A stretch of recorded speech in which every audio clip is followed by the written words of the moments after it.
Right.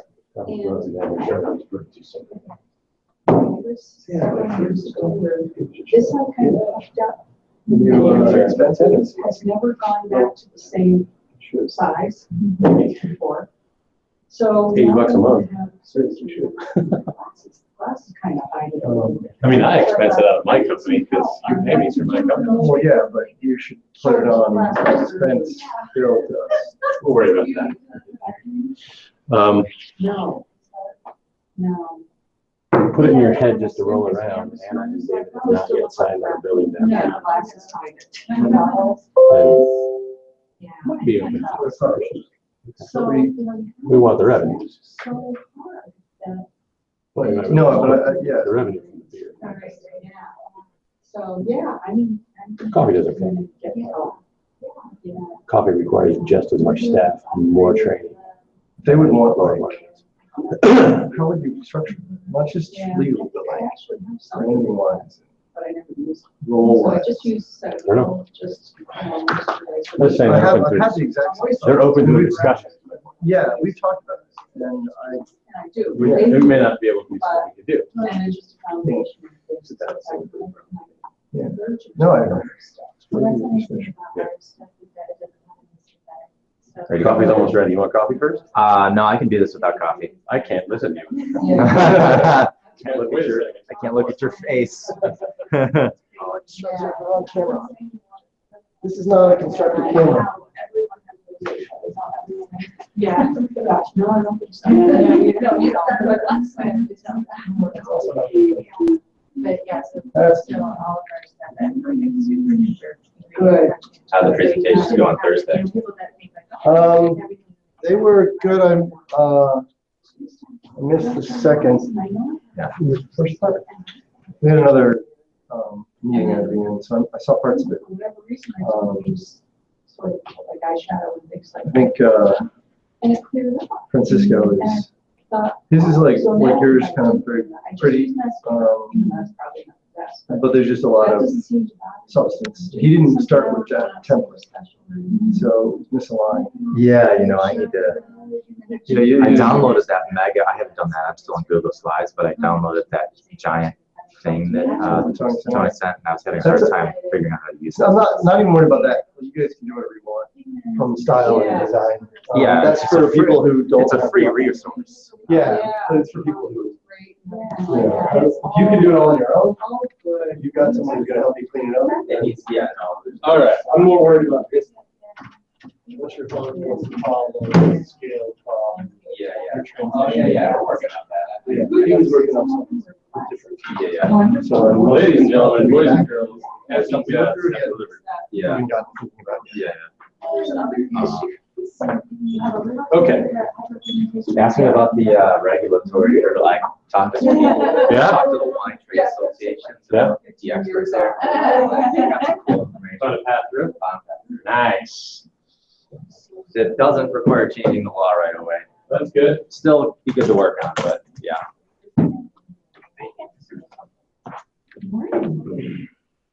right, I leave in 17 minutes. Okay, So, this should last 6. go. Okay, that's it for now. Keep going.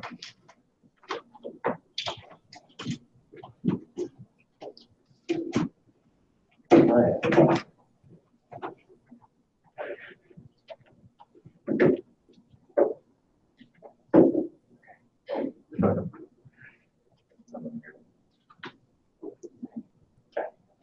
All right.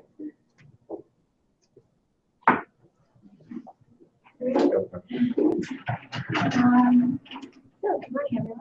I'd like to tell you a story about Sally. Sally's wandering around a store just like this. She's on her way home from work Friday night, and she's looking for bottles for dinner. There's no one around to help, and at the end of the day, she just ends up splurging a little bit on 2 bottles to make sure she gets something really nice that she likes. And she gets home and pops them open for dinner, and they're horrible. And she just threw my husband at them. And this happens all the time. Every day, millions of people. But it doesn't have to be that way.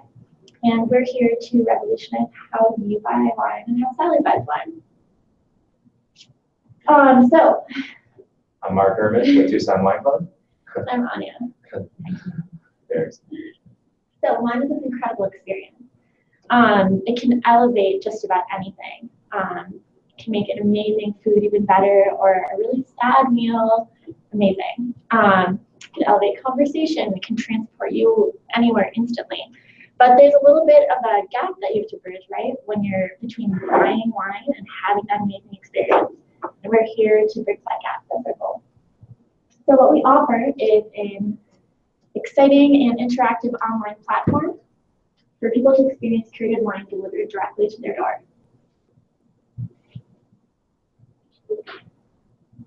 Is that supposed to have audio yet? no, this isn't. This Okay. is kind of Can we see it? Well, just put these on. dropping you from 4th Avenue into the vineyards in France. So this drops you directly into the things we offer in our wine club. Cool. So, who is our target customer? So you've got the selfie. If there were a selfie stick, maybe it would be even more obvious. But this is a millennial. In the wild. So studies have shown that millennials are the fastest growing segment in fine wine consumption. They currently have the highest consumption rate. They're tech savvy. They like interactive tools and gadgets to drive their consumer decisions. And they're currently driving the trend towards quality over mass production. So in about the next decade, Gen Xers by around 2021 will surpass boomers. And just relatively short, 5 years later, millennials will surpass Gen Xers. So our consumers enjoy high quality wines at a value, and they're relatively price insensitive. And they've shown a preference for social consumerism. So they want to feel good about supporting local products, small production products, as opposed to so whether they're currently conscious of it or not, the quest for knowledge and experience is something that matters to them. This is a diagram of craft consumer, whether it's wine or people who buy on Etsy, people who want handmade stuff, who want to connect with the person who made it. And this really taps into the Gen X and millennial demographic that will be our target, our customer. Your brain is somehow inherited from your grandpa that makes you act this way, okay? I don't know how you can say that when you're standing here chugging beer. I'm not chugging beer. I'm sampling a flight of gluten-free German lagers with a French wine pairing. It's called a smorgasbord and it's elegantly cultural.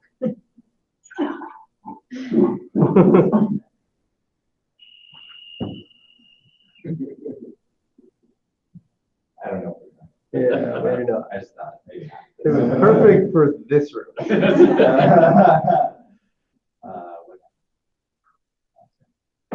Shoot.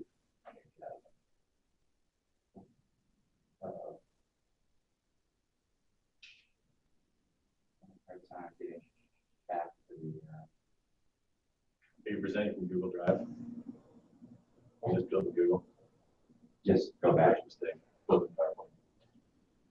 I exported it to PowerPoint. That doesn't work. We've been down every dead end room in this path. So PowerPoint. Okay. Sorry about that, guys. So here's our. Hold on. Here's the present. It's up in the right hand corner. Okay, so this is more on our customer segments, and it shows within the online wine market right now, which is a subset of the total wine market. You've got a couple different players occupying the field right now. You've got Total Wine and Amazon, Wine.com. They've got most of the market. Then there's daily deal sites like Last Bottle. And then there's a couple sites that curate. But there's no one really trying to make a great user interface that creates the experience and takes you somewhere for the Gen X and millennial crowd. no one's really occupying that space right now. We would have some individuals kind of diving into the experience of wine. Wine's a great industry that shows consistent growth, even through recession years, bounces back. It's not going anywhere. The United States wine market, you got 32 billion in total sales, and only 6% of it is online wine market, but it's growing very fast. 1 minute. It's growing from 2 billion to 4 billion. It's going to double in just 6 years. But what's interesting is that of that doubling from 2 billion to 4 billion, because of the millennial and Gen X demographics increasing, the premium segment within that is going to be growing, while sub-premium wines that are under $10 a bottle are going to be flat, and that's what's projected by the trade associations. And you can see the potential for online wine sales, what's happening. It's grown from 2 to 6%, and now 15% in the UK, and that's what's possible when shipping laws are more uniform. This is our market penetration by the year 2020.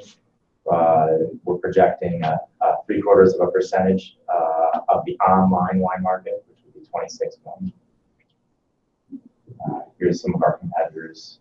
I think this slide's duplicated of the last one. Amazon and eBay did recently announce that they'll be jumping in as well. What? Amazon and eBay recently announced that they'll be entering the wine market as well. Oh, okay. And this shows our competitive advantage and where we're at. And it's just, no one's really combining the curation, the convenience of bringing the wine to your door, and also the big one for us is the experience, the interactive and the social experience. Our unfair advantage is that we already have a brick and mortar. We can taste, we've got the relationships with. You hit your 7. Keep going, finish it. 57. Okay. We've got an existing liquor license. We don't have any startup costs for that. That's an expensive item. Existing insurance. And we've got relationships with suppliers and built-in following. There's a lot of legal barriers to jump into shipping alcohol across the states. But I am a lawyer and practiced for many years, and we have a way around it. Amanda's here. Yeah. The open food model, something that we work with, and we order as needed. So we can try inventory. Yeah.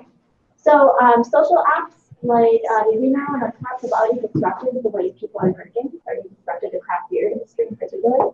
And wine is next. Social apps allow people to check in with each other, see what are their friends are drinking, write reviews, etc. And social consumerism is what we call it, and that's what's going. Here's our go-to-market strategy. It's 3 phases. Phase 1 is local delivery in Tucson. Phase 2 is shipping within Arizona. And phase 3 is a nationwide rollout. Bush there. So we've already generated 45 members in the last 3 months, 2.5 months. We've generated over $12,000 in revenue so far. We've tested the zero inventory model. We've tested our small but well-curated rotating wine list. Our members have responded really well. We have 100% retention rate. So, revolution. So many bad images. All right, quickly, because I've got to get Amanda set up. But just to go through a few of these, the hook, when you dramatize and make it more exciting, more interesting, you got to commit to it. Okay. Yeah, and don't tell me a hook. And there are millions of people that have this problem. Okay. We need something more of substance. Yeah. That doesn't even feel true. I know. Maybe it is, but Susie does it. Spit the wine on the floor, and everyone's screaming for that. Something. There's got to be. It's got to be more interesting. Let's see. So now I've got you. Problem. It's not a big enough problem. There's not any impact on it. Like people don't have a great way to find wine. It's not, we need to make it meatier. Stats, impact, solution, we need to have excitement, passion, right? You have to commit to it. This is your solution. You're changing the world. Wine is going to be better for everyone, right? And we need to flesh that out more. So we get a solution. We need to flesh out a little bit of exactly how this works. Target customer, the archetype needs to be fleshed out deeper. The demo trends are good, but we just said that millennials would surpass boomers in what? Wine consumption. And is that on the graph? We should say that, right? Repeat what is on the graph. The craft consumer, is that your target demo, or is the millennial your target demo? Because that's two different groups. One's psychographic and one's demographic. The competitive matrix, that's good. The market opportunity, maybe lead to the go-to-market strategy. There's a ton of analysis in that you're gonna have to cut. Take too much time. Yeah. So you're gonna have to summarize it in one slide, not do it in 5. Okay. The unfair advantage starts to make sense, but it only makes sense within the framework of your solutions. You need to have more time on your solution. Screenshots, how it works, walking someone through the path. So it's light on solution, and its problem isn't a big enough one yet. So I like wine, but the deck would leave you walking away going, man, right now. Right? So we've got to really communicate with you. So you put here's an example really early, before it was really clear as to why that approach of the experience, like you don't even talk about experience being a thing until later. And you have a story, you have an illustration of what how to think about what we're going to do, which is this fly over into another area. That needs to be stronger, but you also have to what's the big idea? The big idea is that there's this emerging market of sort of the top experience demanding buyers, that you're going to give them that. There's this huge growth that's about to happen. You've got a strategy to capture a portion of it. And your unfair advantage is that you've got this unique strategy where your buyers, because the growth is in the premium product, the people who buy premium product, you're gonna be able to capture more of them than your competitors, because Amazon's gonna go generic and you're gonna go premium experience. And that premium experience aligns with the premium product that you're expecting to be able to deliver through this. When you use the validation point, you may say this premium experience is critical, and let's look at some companies that deliver premium experience in other sectors. Massdrop, Bespoke Pros, whatever, we list those out. People are doing the premium handbags, we're doing the online, right? These experiences, 20 million, 40 million, 80 million, 100 million. There's a market segment here that isn't going to be handled by eBay, right? Right. That's the contrast you want to make. It's we're talking about with coffee, right? That the way that she approaches it with Yellow Brick is this sort of personalization, intimacy connection that she's trying to make between the buyer and the experience underneath the coffee. You're trying to do the same thing. The reason you're trying to do it is that there's this premium market that's growing. The mindset of the buyer is that they are attracted to this sort of experience. And that's your unique advantage, is that you're going to give them that when other people are going to give them generic low cost. And so you're going to win more and charge a higher premium because of it. So you've got to lay all the groundwork to get to that up front. And so then you would say, here's what we mean when we say premium experience.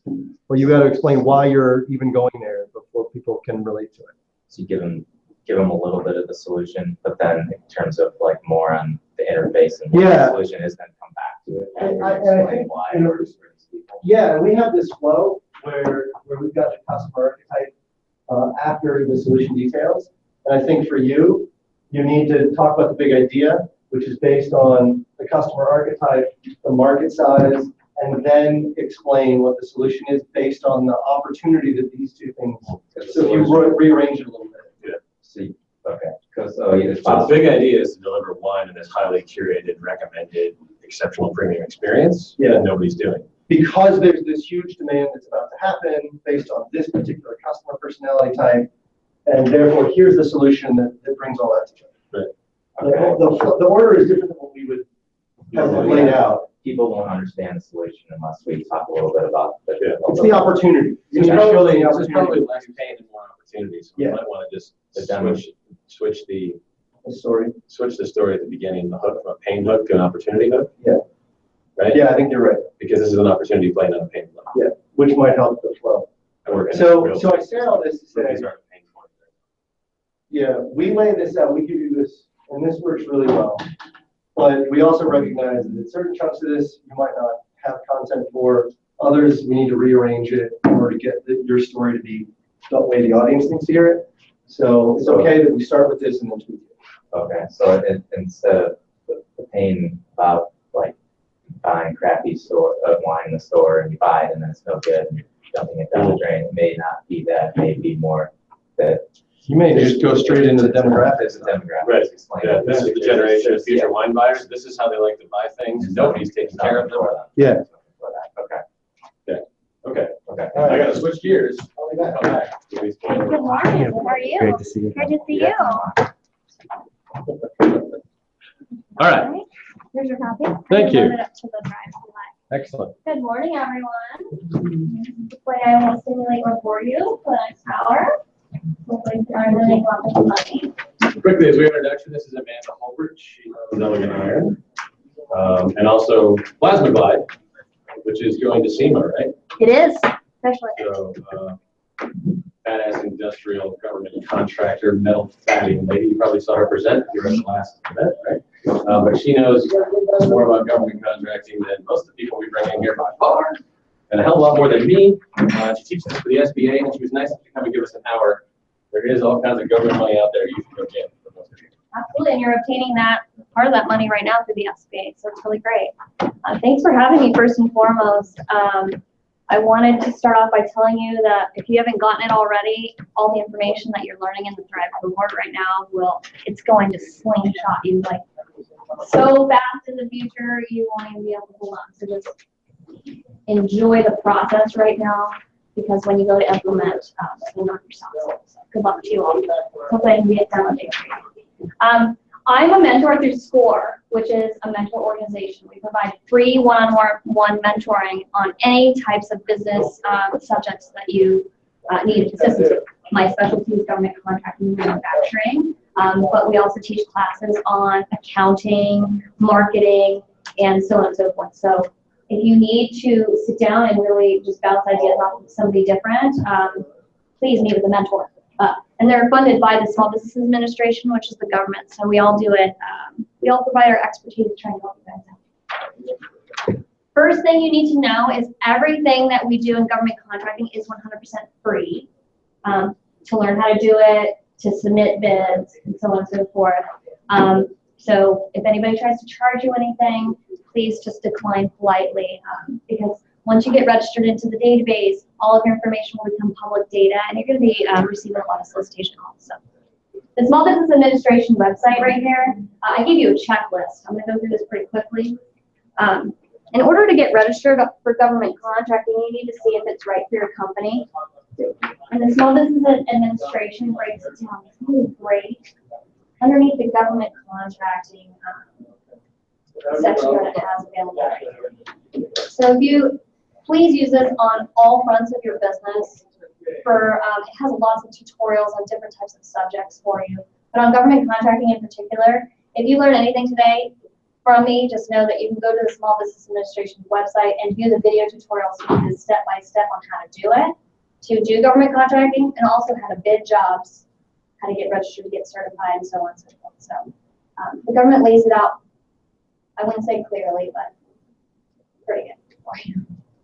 So we're going to go ahead and I want you to utilize your checklist on how to get started for government contracting. The very first thing you need to do is you need to officially be in business, and you need to make sure that you're taking credit cards, because the government usually pays you via credit card system. So if you don't have a formal credit card system, just make sure you get set up on PayPal or something like that so you can start accepting money. When you get the process started for government contracting, first of all, government contracting is federal contracting. It starts at the top for the federal level and it trickles all the way down to the state and the local levels through the counties and the cities. So everything I teach you today will be all flow through to the bottom. Make sure you start a government contracting binder, because a lot of the information that the government gives you, you're going to have to do a lot of paperwork. If you're not the guy, find somebody in your company that is the guy to do this, because it's very detail oriented. But give yourself the cutting edge by starting with yourself just a 3-reading binder to put all of this data that we're going to be talking about into it, because everybody's going to ask you for it. So I want you to know that the government contracting, first of all, like we talked about, is free. All right? You're going to need to obtain, you're going to need to be in business and have an EIN number, which is your federal tax ID number. All of you guys are already in business, so you should be good to go. You're going to need to obtain a Dun & Bradstreet number. The Dun & Bradstreet number is the credit tracking system for your business. It's like the credit score or the social security number, identification number for your company. Now, when you register for Dun & Bradstreet, it's on your checklist, make sure you just tell them that you want your federal Dun & Bradstreet number, and thank you and have a nice day, and don't pay them for any other services. Once you get traction and you need to obtain loans and obtain bigger vendors, utilize Dun & Bradstreet to up your business credit and add, update your profile and populate it, because your business credit score will go up. The reason why the government uses Dun & Bradstreet is because they track your performance on all contracts. Everything is public knowledge, from the bids to obtaining the contracts. So that's how they track your performance, whether it's good, bad, or indifferent through your credit score. Also, that's how they pay you. So utilize SBA.gov. I got started, I own a manufacturing company, and we outfit Border Patrol vehicles. And what I can tell you, I'm very passionate about government contracting, because even though it's a little bit harder to get your feet wet, the opportunity to make more of a return on the government side as opposed to the commercial side is phenomenal. I mean, the turnaround times for government contracting are usually quicker. You get 30-day, 60-day, 90-day contracts. If you're lucky, you'll get multi-year contracts. But what I love about it is it's quick. It's pretty much simple once you get the process down. And I usually make 50% more in government contracting than I do on private side, like without the hassle. Because the nice thing about government contracting is they give you a stack of rules. They're like, have a nice day. Either you do it or you don't. And if you're like me, I like to know what the expectation is for my customer. And so I read the rules, I follow the rules, I give them my rules and tell them what I'm going to do, and they'll have a great day. So that's why I'm passionate about government contracting, because when we started off in 2000, we started off manufacturing and construction in 2004, building gates and doors and things like that. We were really great at it, but in 2008, when the market tanked, my phone didn't ring literally for 6 months. I didn't have any orders. So it was sink or swim. Either I had to close or I had to diversify, because I was already behind on my mortgage. I couldn't even get a job. I was interviewing, couldn't even get a job. So I took a free class exactly like this on government contracting. Within 6 weeks of registering my company, I did my first contract doing, we were outfitting Border Patrol vehicles out in Texas, not even in Tucson. And it was 3 times the largest contract I've ever had. And we'd never built the same product multiple times before, like in a manufacturing type style. So we did this contract not knowing what we were going to get ourselves into. And I called the contracting officer and said, hey, I have no idea what I'm doing. This is my very first bid. Please tell me what you hate about it. Okay, I just want the down and dirty. Just tell me how you want it for next time, right? The contracting officer, I didn't get the contract at first. The contracting officer called me 2 hours later and she said, ma'am, do you realize that you have to install these bumpers in the great state of Texas? And I said, well, yes, ma'am. She goes, well, you are now officially awarded the contract because the other contractor was in default. They didn't realize they had to transport and install in a different state. So not only did I win the contract, but I won the contract at my highest bidding price because it was on like a reverse auction style. So where I'm going with that is, within 6 weeks, I had my first contract. I made $30,000 in 30 days profit, and that contract like snowballed everything else. It is a love of labor, but again, your return, as long as you follow the rules, will be more substantial than the private sector. And the government buys anything and everything you can imagine, and I'm going to show you the website where to go to find that. So in the event that you are interested in it or not, go to the federal website, because anything over $20,000 has to be publicly posted for bid. So if you have a sensitive stomach, I wouldn't go onto this website because they buy everything from underwater dog treadmills to Air Force One. So you're going to see everything. You're going to see munitions, you're going to see bombs, you're going to see tanks, you're going to see everything. So if you can't get mad, you can only play the game. But the great thing about government contracting is you can utilize their system since it's all public. This is the federal database for registration. It's called the System for Awards Management. like a little stamp. The great thing about this website is you can use it for your own personal public database. I use this to accumulate business-to-business relationships, all for free. Because again, once you get your company registered as a profile, you're also searchable to anybody else. So for example, if I was a general contractor and I was looking for a bunch of subcontractors like a metal person, a painter, a drywall person, I can find those people by looking in the system. I can also look up in the system to find somebody like myself who's a certified woman-owned small business.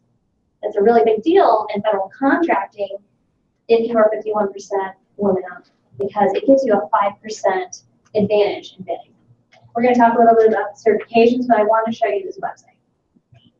So the system for awards management, it's going to be on your checklist of things you need to get registered underneath.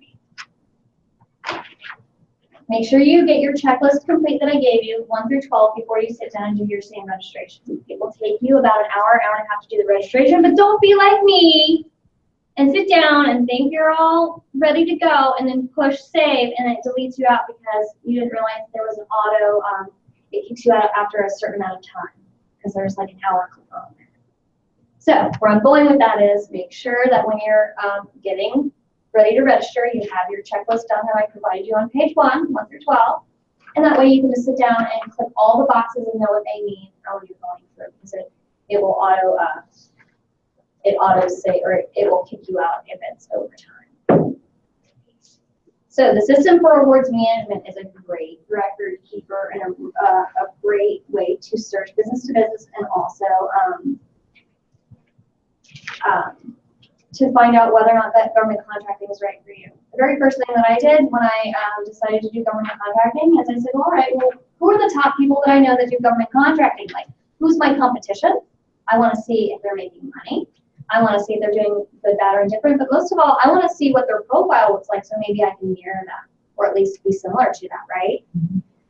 So I'm going to go ahead and pull up my profile right here. So check out your competition. Check out, you're going to be able to pull up Raytheon's profile in here. You're going to be able to pull up pretty much anybody and everybody that's registered in the federal system for contracting. So I'm just going to type in my company's name, Elgin Iron here, and I'll show you what a profile looks like. The reason why you need to know here is because there's a lot of information that you're going to need to have on your checklist and know what it is to get started. So this is the Systems for Awards Management. What I did was I clicked on the, and this is free. Again, you don't need to be registered in the system to search it. I went to the advanced search category and I just typed in a name. If you just type in painting, painters will come up. You just type in, pencils, pencil manufacturers will come up. So be creative. If you're selling to other people, if anything, use this as a database to sell and push your product. I did that for a while and actually it was really successful. It blows my mind because it gives you the owner's information. So here's my profile, Elgin Iron. It tells you that I'm green, I'm an entity, which means I'm in for business. It will give you my Dun & Bradstreet number. You can search anyone and everyone and pull up all their contracts off of their Dun & Bradstreet number. It will tell you if I'm active in the system, when my expiration date is, what I'm doing, and if I'm delinquent on my federal debt. If you have any federal outstanding taxes, city, state, local, you can't do government contracting. If you've been convicted of a federal crime, you cannot do government contracting. It goes along with the rules and regulations. Also, if you have employees and you're interested in doing government contracting, I strongly suggest that you know who, what, where, when, why, and that you do background checks on them before you decide to send them on to sector. Which means that if you end up doing government contracting and you're sending people on base, make sure it's your husband, your spouse, your son, and you know how far back they go, because there's nothing more humiliating than sending somebody on the base and having them restricted because they have something that you didn't know about. And it didn't happen to me, but it's happened to one of my friends before, and they got a contract pulled because they didn't do their due diligence. Kind of scary, but that's why the government gives you rules and regulations. So what this tells you is, it's going to tell you over here on the left-hand side, all of my information about my company. What I need you to understand is the government, again, gives you the rules and regulations. Those are called the Federal Acquisition Regulations, the FAR. You're going to commit to things like not employing children to work in your business, equal rights, Most of the time you have to commit to Buy America, which means that the majority, if you have any raw goods in your products, that you use those raw goods from non-restricted countries, like Iran, Iraq, so on and so forth. But it's going to ask you a lot of questions about your company. One thing I really need you to pay important attention to is the NAICS number, which is it's called an NAICS number, which is number 6 on your list. It's the NAICS code. You hear that a lot. Those are the very specific codes that list exactly what it is your business does and what it is you build. Okay? This does not make sense to civilians like you, me, or anybody else. But government people, they memorize all of these codes. Okay? These codes are important because you need to have more than one. You need to have as many as you can cover. If you pay close attention, I am registered as a tank manufacturer. It's up there somewhere. You just kind of went up another level of awesome. Yes. You're registered. And you know what? I've gotten a contract from the Army to build brackets that go on a tank. I'm not a tank manufacturer. I don't build huge tanks, but I'm a subcontractor. I'm a manufacturer. I can build anything and everything out of metal. I just want the opportunity. So the government says, okay, well, you're allowed to register for any and every code that you could potentially ever service. If you want to build pencils, sure, I can register as a pencil manufacturer. I just have to, if I bid the contract, show that I have the capability, past performance, and I can do that, right, to perform. But the government searches you on all of the contracts that you're going to be looking up by all of these different codes. So this gives you the cutting edge, this gives you the diversity that you need. This is how the government pulls you up. One of the biggest myths in government contracting is once you get registered in the SAM system, that automatically you're going to start getting calls from the government. And that is the farthest thing from the truth. You don't start to get calls until you've actually completed a contract. And it's amazing to me how I can complete a contract with the Army and the Bureau of Land Management in a different state calls me up saying, hey, I heard you built some awesome gates for some guys. And I'm like, how in the world do you guys share information? It's because they have a database system. They type in the numbers and your contract comes up, and then they can tell whether or not you're a great vendor by the performance data that they interact. It's pretty amazing. It took me a long time to figure it out, but all the different agencies are connected. When you're registering in SAM, make sure you're completely honest about all of your financial data, because it's directly, anything in the SBA system, just like when you're filling out your surveys, is directly linked to the IRS, and it's directly linked to all the rest of the program. So if you say that you only make $250,000 on your first registration, but you're filling out your end of the year contract information for your, say, your impact forms, and it doesn't match, it's going to red flag you. So just make sure that you're crossing your T's and dotting your I's, and that you're just being honest. That's why you have the binder, right? So you can go back to the binder. So if you're not the guy and you have your people submitting information for you, it's all in the binder. So make sure you go through all of your NAICS codes. I gave you the website for the Census Bureau. You can keyword search it. It's very easy to get creative with your keyword searches. Look up your competition. That's the best way to kind of debunk the system to save you some time.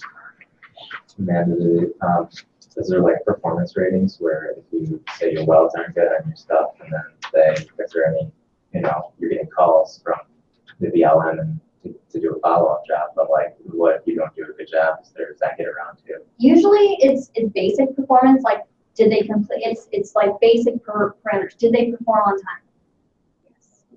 Yes. Was material up to standards? Yes. Were all items of the contract completed thoroughly? Yes. It's not specific. I will tell you that there's a website on here, I think I gave it to you. And you can look up, I didn't put it on here. You can look up your competition's contracts. And I've actually pulled a contract that was terminated for cause, which is when you're terminated for cause, that means that you didn't fulfill the contract as opposed to the contract or to the government, and they pull your contract. Well, you get blacklisted at that point, which means that you probably won't get a job after that doing government contracting, because it was. If you go that far to that point, they've given you enough notice to fix the problem, and it's too far gone. So I ended up getting some contracts because of making phone calls and like not saying that I knew, but saying, hey, if you ever need a resource, let me know. Because I don't want people to know that I'm digging, but I want them to know that I'm a resource if they ever need. But so register your NAICS codes. I want you to have more than 5. So just go on there, keyword search, and make sure you're registering yourself. That's one of the most important things to know about your NAICS codes. It makes you easily searchable. Okay, so that was sam.gov. That's where you're going to get registered to do government contracting. It will register you within 48 to 72 hours. Sometimes it takes a little bit longer, up to a week, but usually 42 to 78 hours you can be bidding on government contracts. Okay, but you have to be registered in the system. You have to update your registration every year as well, and the contracting officers look at that. So just pay attention to it. You've done registry information to match everything on stamp too. Correct. Addresses are particularly important, so just make sure, for example, I have a mailing and a different mailing and a different physical address. I need to make sure when I'm entering in to Dun & Bradstreet's correct, because I'll throw the whole system off. Once you obtain your Dun & Bradstreet number and your cage code, so that there's another code that the government's going to give you, that's called a cage code. The government will assign you that number that is also your unique identification number for your company. You need to do something special with those 2 numbers. You need to put them on your business card, you need to put them on your website, you need to put them on your flyers. This is because if you are doing government contracting, I had this colonel from the Air Force taught me this government contracting class once. It was a woman, and she was the most amazing person I've ever met. She was like, listen, if you give me a business card and it doesn't have your Dun & Bradstreet number on it, I'm going to assume that you are not in the federal database and I'm going to throw it in the trash. I do not care. Do not waste my time. I said, yes. Yes, all right. Because they do not have the time to explain it to you. They don't have the time to hold your hand. It's, here's my card. I'm registered. Probably I'm certified, which means I'm worth more money. I do a good job. I'm not going to explain that to you, but just look me up in the system. So that it kind of completes the circle. It lets them know, again, that you're good at the paperwork. Hey, I got it done. Even if you don't know, you can ask questions, right? That's how I kind of get to where I was going. Is I always ask how, what they were so upset about it within life, or how I can make it easy, how they want it to be. How about you? Number 9, Federal Business Opportunities website. This is where the money is. This is where the government houses everything over $25,000. I've actually obtained contracts under $5,000 on this website because the government couldn't find anybody to fulfill their contract. It blows my mind. A lot of times it's just because there's no competition. Because I don't know, most people think it's too hard, so they just don't. That's why I love it. Get on this website tonight and use this right here, keyword search solicitation, enter in keywords. Anything to do with your business. Wine club, by the way, the government is always buying large quantities of wine for events. I'm not talking about like selling it through their commissaries. I'm talking about like shipping it overseas to employees and women, men and women that are employed. And also they have officer perks and training perks. And you need to understand that there's so many branches of the government that we don't know about that just blow your mind. So when you start to see what kind of money they're spending on like officer retreats and things like that, they're like, hey, I can make a phone call because we can look up all the awards on this website. I like to hunt for the money, and people who have already gotten awards already have money. So I can call people up on here that already have a registered event and call them up and say, hey, congratulations on your contract. By the way, do you need XYZ products?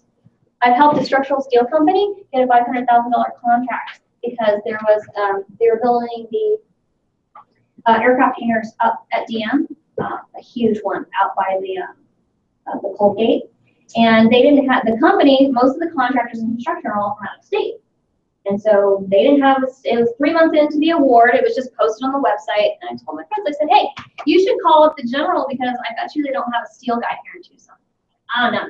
The contract was for like $25 million, a lot of money. They probably already have their ducks in line. Like, no, government contracts take forever, and they probably don't have any. They made a phone call. They had lunch with the ones that they were coming out for a free site inspection meeting. They got a contract. It was a crazy, beautiful thing. Okay, there are lots of rules and regulations with government contracting, especially in construction. So make sure you If you get into that you know what your bonding, your licensing, and all your requirements are, especially with paying your people, because it comes out to like double what you would normally pay somebody. So you need to make sure that you're making money as a business owner and being smart. The government doesn't lay it all out for you, but you need to know on your end what is actually costing you to do the contracts. So get on here, keyword search solicitation. You can search by agency, any and all types of agencies. You can search by open contracts, or you can search by awards. It's really great. Over here on the right-hand side, you're going to see the Recovery Act. That's going to be going away. A lot of that is the extra grant money that the government gives away to help stimulate the economy. If you're a manufacturer of goods, you can actually get registered as an actual manufacturer, and it gives you like a double website that is beneficial to you. The user guides down here give you video tutorials that will absolutely bore you, but they will teach you how to use this website and make money. So down here underneath demonstration videos, get on here and check it out. But I'm going to show you some contracts. So let's see. What do you want to look up? What do you do? Yeah, that's skincare school and skincare products. Okay. So what could you potentially sell? Beauty products? Sure. Let's hold in motion. Just to look at the budget for the special forces alone is insane. Okay. Here we go. I love FedBid, so we're going to look at this one. Victim Advocate Response Kits. So this is what a contract will look like. We just, again, typed in lotion and the keyword search. You can go to the advanced search category. It looks like this. It's really great. Okay. You can search, if you only service Arizona, you can search by state, or you can search by zip code, which is really great.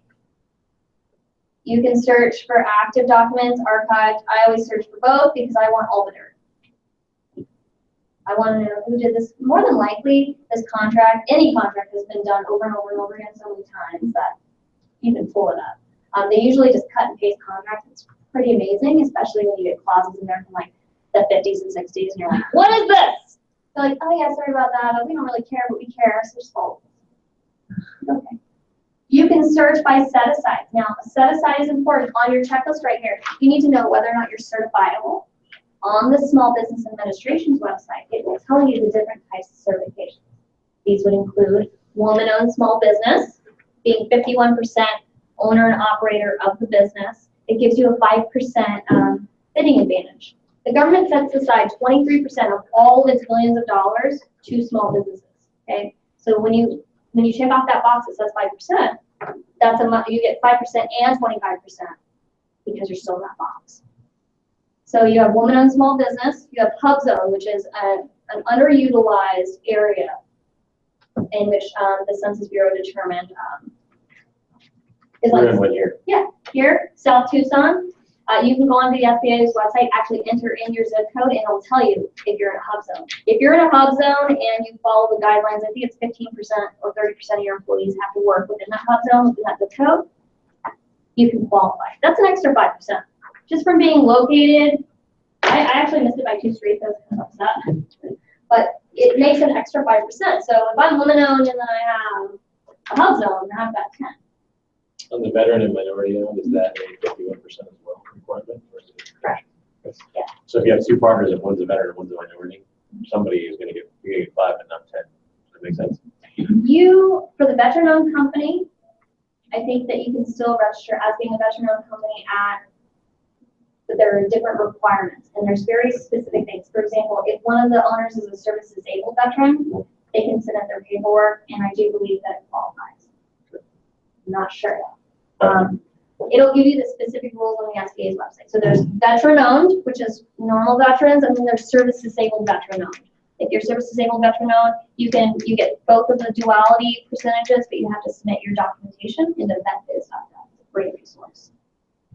Then we have socially and economically disadvantaged, which is your minority-owned. This is called your 8A certification. What you need to know about all these certifications, like the 8A, you can be sole sourced up to $4 million in questions. It's a big deal when you're doing government contracts. So if you are a pre-distinguished, if you're pre-distinguished and you qualify for these certifications, please take the time. It's a little tedious, but like the PTAC that's listed on your free resource sheet, those are free mentors. And the PTAC is the Procurement Technical Assistance Center, which is similar to the Small Business Development Center, which we've been working closely with the counselors and mentors there. But they're free. So you sit down with these guys and they help you do the paperwork, help you do the contract. One more question. Yes. Since there's all these people out there advertising for, hey, I'll get your minority certification for you for $3, $4, $5, $6,000. Okay. You do this for free, right? Yes. So these mentors will help you for free to do the certifications. When you get into your 8A certification, if you're really going to go that route, be prepared to work quite a lot of times with the mentors to get all your paperwork done. But we're talking about millions of dollars here. I know it's tedious. I know you can't really see the end of the road right now, but it's big time money. I helped a woman here, Harris Environmental. She received her 8A contract, her 8A certification, and within 3 weeks of her getting her certification, which was originally denied and we got reversed and approved, she had a $500,000 contract out of New York from some colonel who called her in the middle of the night on a Saturday because they needed something done. What you need to realize about the government, I put also in here the spending cycle for the government. The government spends more money on an opposite fiscal year as us. It's October 30th through September 1st. So what you need to understand is the government doesn't buy anything in October. You're twiddling your thumbs, okay? Most of the contracting officers are on vacation. But in September, it's called contracting Christmas. I will get called at 4 o'clock in the afternoon on a Friday with DM Air Force Base saying, hey, I need some lockers. What kind of lockers do you need? I need $30,000 worth of lockers. What kind of lockers do you need? What can you build me for $30,000? Because if I do not spend my money by 5 o'clock today, I will not get it again next year. And we were kind of behind. We really planned properly, so just do the deed, okay? And guess what? It happens like that more often than not. And you're just like, how did it really? Yes, really. But that also happens in the opposite effect. Continuing, whenever you hear on the news continuing resolution or government shutdown, when you're doing government contracts, you want to make sure you don't put all your eggs in the same basket because if you're doing government contract like I was back in 2009, 2010, they had the huge government shutdown. And the government was shut down, right, for 6 weeks. That means that there are no checks coming out. I was waiting on $100,000 for 6 weeks. My vendors were calling me, people were pissed, and of course my husband's staring at me like, this is all. Everything got up and running. The government actually gave us interest on our money, so we made a couple $100 off of whatever. But you take that risk. So whenever you hear those things, just take that into consideration. Maybe you'll get to this, but I did an order that just came out of nowhere from somebody in Texas who wanted to get some Army towels, and I was following along, and basically they said, yeah, you need to have it delivered, and then we'll pay. So I'm sitting there thinking, all right, where's the fraud risk here? So standard operating procedure with government contracting, you put everything up front 100%. But they should give you a purchase order, a contract, letter of intent, all official through the government system. They will ask you, they should ask you the proper information too. Are you registered in the system? If you take the government credit cards, I want you to understand as a business owner, it charges you double when you process a P, it's called a P card, which is a government card. It's usually 4.5% or more, okay? Yeah. So when you're running $20,000 orders, like it adds up. So you need to make sure that when you're bidding on an item, I'm going to charge you $925 for this particular unit. You need to make sure you're taking into account all of your soft costs that go along with that. So they're going to pay with a credit card that carries a 4+%. So and you won't realize there's that. nothing you can do about it. You won't realize that until you get your credit card statement, and then you're like, what? And you call them up, you're like, what? And it's kind of like the way the credit card company described it to me is like bank fee. Well, you used an outside ATM, so you get the $3.50 charge. Actually, just went to this with a client. They sell body armor, level 3 ballistic body armor to the government, and they take P cards. And the P card processing is much higher because there's a much higher level of due diligence required on the bank's part. They have to not only check that it's a legit card, but that's from a legit agency that was approved, or like they have to do a bunch of background on a P card to combat fraud and abuse. So there's laws that require them to do that. So they charge a much higher percentage. What I absolutely love about it is, so the government is, their budget's kind of funky with Border Patrol right now because they're my number one. But their budget has been a little bit interesting for the last couple of years. So we do not budget out their sales. And it sounds a little ridiculous. Because one month they might not order anything from me, and the next month they'll order $20,000. And there's not, I mean, sometimes you can get the head notice, but usually it's, well, Border Patrol, because remember, they're boots to the ground guys. They're not the guys in the upper levels that are doing, that have the budgets, or excuse me, it's a little bit different when it's boots to the ground, if you will, because it's an everyday kind of spending money. So I don't really budget for Border Patrols, but I will budget for the different sectors or the different other units that we're going to be bidding, because they will tell you what their project forecast is for the whole year. So this is the advanced search category. So we talked about the certifications. Those are right here. See if you're certifiable and go on and do it. It's very much worth your time. You can search by opportunity. When you pull up the information on the system, there are different types of contracts. For example, a pre-solicitation is like the toe in the pool where the government's saying, hey, we're getting ready to have something, but we're not really ready yet, so just get ready. So there are different notices. Whenever they have events, huge events where they invite everybody, they send out an event notice. Whenever they teach classes for free government, like for example, every around April 9th or 10th, there's the Pima County that's on the procurement fair with the state of procurement fair down at the Keno Stadium. And that's all state, city, local municipalities, federal government, all the Air Force bases come in, anybody you can think of, Bureau of Land Management's there. But they come in and it's a reverse trade show. So you go and meet with the GS agents, you meet with the guy at Game and Fish, you meet with the U of A, and you give them your business card. Those notices are posted on this website. So this is really a boring website to get on every day. You don't really want to do it. You want to set up your profile. Once you're registered in SAM, you can set up FBO.gov to work for you, so you're getting all the money in your inbox. So when you're looking for events, you can, once you get familiar with the system, and if you want it to send you any bid with the word events in it, it will just email it to your inbox. Because there's so many contracts on this database that it's really not worth your time to filter through it every single day. Can we look at the Lotion contract? Oh, what? Yeah, we're gonna go through that. So here's your NAICS code right here. This is where this comes in relevant. I want to show you this. These are your NAICS codes. You can search by particular code. Tank manufacturers are in here. This is the hard way. Don't do it that way, okay? When you look for contracts, I want you to look underneath classification right here, classification. For example, number 10, weapons. It covers pretty broad. Nuclear ordinances, again, you have sick stomach, don't look here. But if you scroll to the bottom, it will give you things like consulting, construction, lighting, rail, you just name it. I want you to pay particular attention to this bold line right here. Number 99, miscellaneous. You can't really read it. So of all the codes, number 9, miscellaneous, is the trash can of government contracting. It is the golden goose. This is where everybody that's lazy dumps all the contracts that they don't feel like writing. So literally, it's a contract with what they think they want to put in the contract. For example, we had a $100,000 contract with the Air Force to build these range ordinances. What they were huge mock-up targets of Russian assault vehicles, and they were 90% scale. So they're like 48 feet long, like 10 feet tall, like 15 feet wide.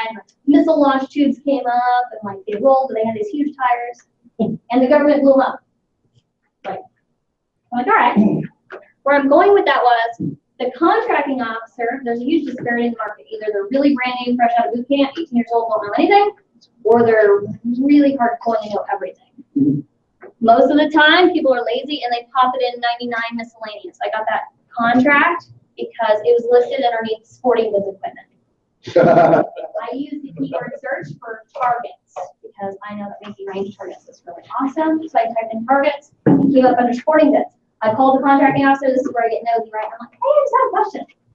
I'm not, because underneath my NAICS code, it tells me, in order to bid this contract, I have to be registered underneath their code.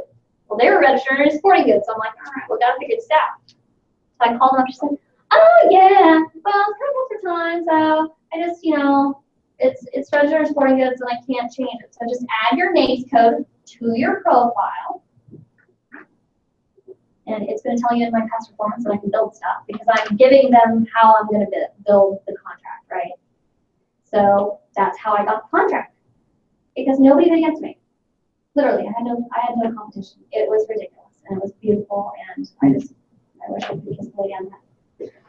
Also, the government gives you ways to get paid. Most of the time, the government pays you net 30, okay? Unless there's a government shutdown. It's all electronic. You're going to enter in all of your banking information on SAM, which it tells you on here. It's really scary to enter in your banking information, but they give you direct deposit. That's how they pay you. So make sure you enter in. If you want to set up a sub bank account, which most of my clients do, if you're government contracting, you can do that. But that's how they direct deposit and pay you. But if you are a so that's a different scenario than the P card? Correct. The P cards are instantaneous. Usually they pay you up front with P cards. Like whenever I get orders for bumpers and stuff like that, I'm like, hey, here's my credit card. And then I get however long to build that. But if it's not on a P card, it's on a purchase order. Or on a purchase order or on a contract, which means they'll pay me on the back end. What type of scenario goes one way versus the other? It depends on if there's boots to the ground and if they have money for example, in Border Patrol, it works for a particular vehicle. Like they have a budget for the garage and then they have a budget. Each vehicle has its own particular budget. So you need to know what your actual inventory is. So they would buy for a particular vehicle off of a credit card, but I would get a purchase order for this for the whole garage for a bigger amount. Each division, each department will have their own little spider web. You just have to ask questions like, hey, like on their P cards. Most of the time, P card limits are $2,500. So if you run a P card for $2,499.99, they'll go through. But if you run it for $2,500, it won't go through. So you just kind of, they're allowed to tell you certain things. You just kind of have to ask them 3 or 4 times to get to what how they're able to answer your question. So back to the contract. So look in miscellaneous, it's really important. And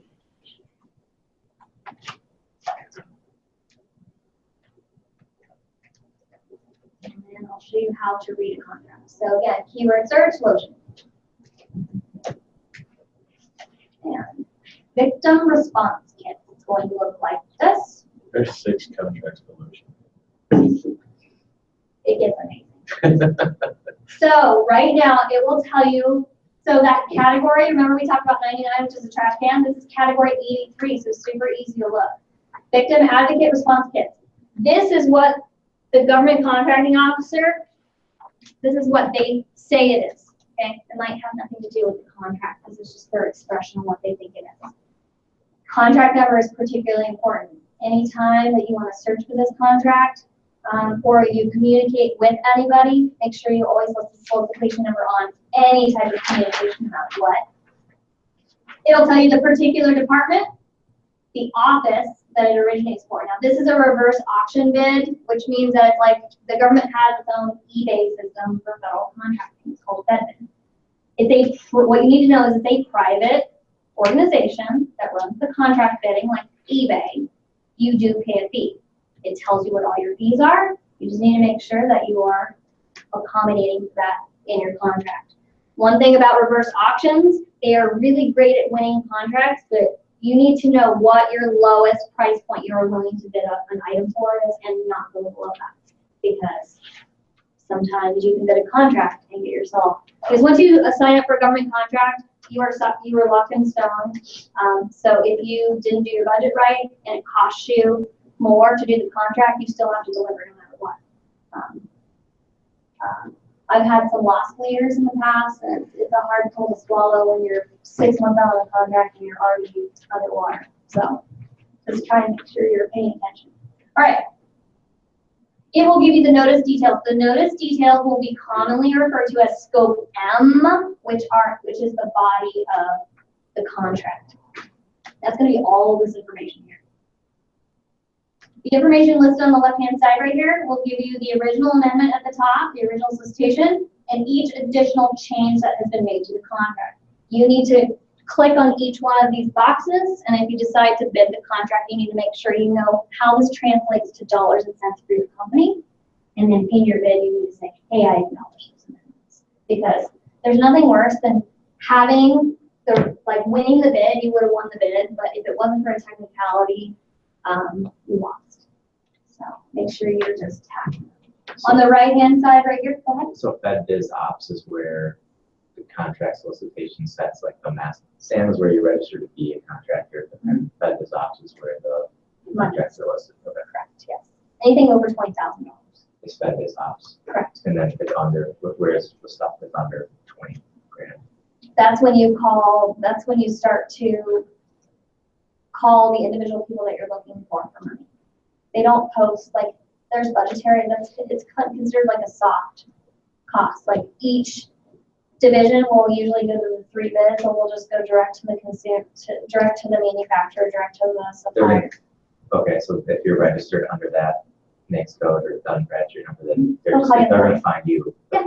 Okay, so if it's over an amount, then they're going to list it.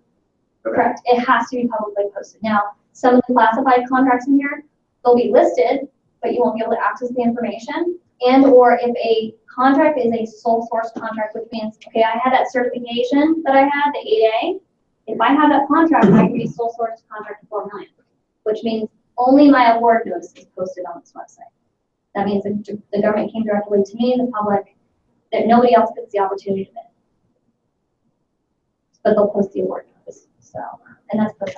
Also, if it is information or products that are proprietary, like Bombardier, Raytheon, so on and so forth, it will post the contract and it in all the specifications, and it will say in here, here's the contract, it's proprietary. So, unless you're these guys, good luck. The general information over here on the right-hand side is very important. It will tell you what type of solicitation it is. If it's a solicitation, it's already in motion. It's already boots to the ground, which means it has a post date and a due date. These are set in stone. For example, this response date was May 30th. If they do not give you a time frame in the solicitation, you need to call the contracting officer and find out what time it is. Don't me and assume that it's yours at the time. Be selfish, because you can lose a multi-million-dollar contract because you did not submit it at 5 o'clock Eastern Standard Time. Okay. When they tell you that the box needs to be 42 inches, that means that the box needs to be 42 inches and not 42 inches and a quarter. That will lose you millions of dollars. The government is very particular about those things. So where I'm going with that is they don't take late bids. It will tell you what the set aside is down here. Most of the time, that 25% we were talking about, set aside small business, is really important to make sure, because it will go to public open bid after it is set aside for small business, which means that then you will be competing against the larger companies. And then it'll give you your reboot on your classification down here on the bottom. Watch this opportunity is very important. So watching the opportunity is great. It will save it to that profile that we talked about, just on your user profile where you can easily access it underneath your user profile. But what's really important and kind of tricky is this add me to the interested vendors. Because if I want the contracting officer to know that I'm bidding this contract, I can publicly tell it that I want to be interested, and it puts me on this list right here. See if I can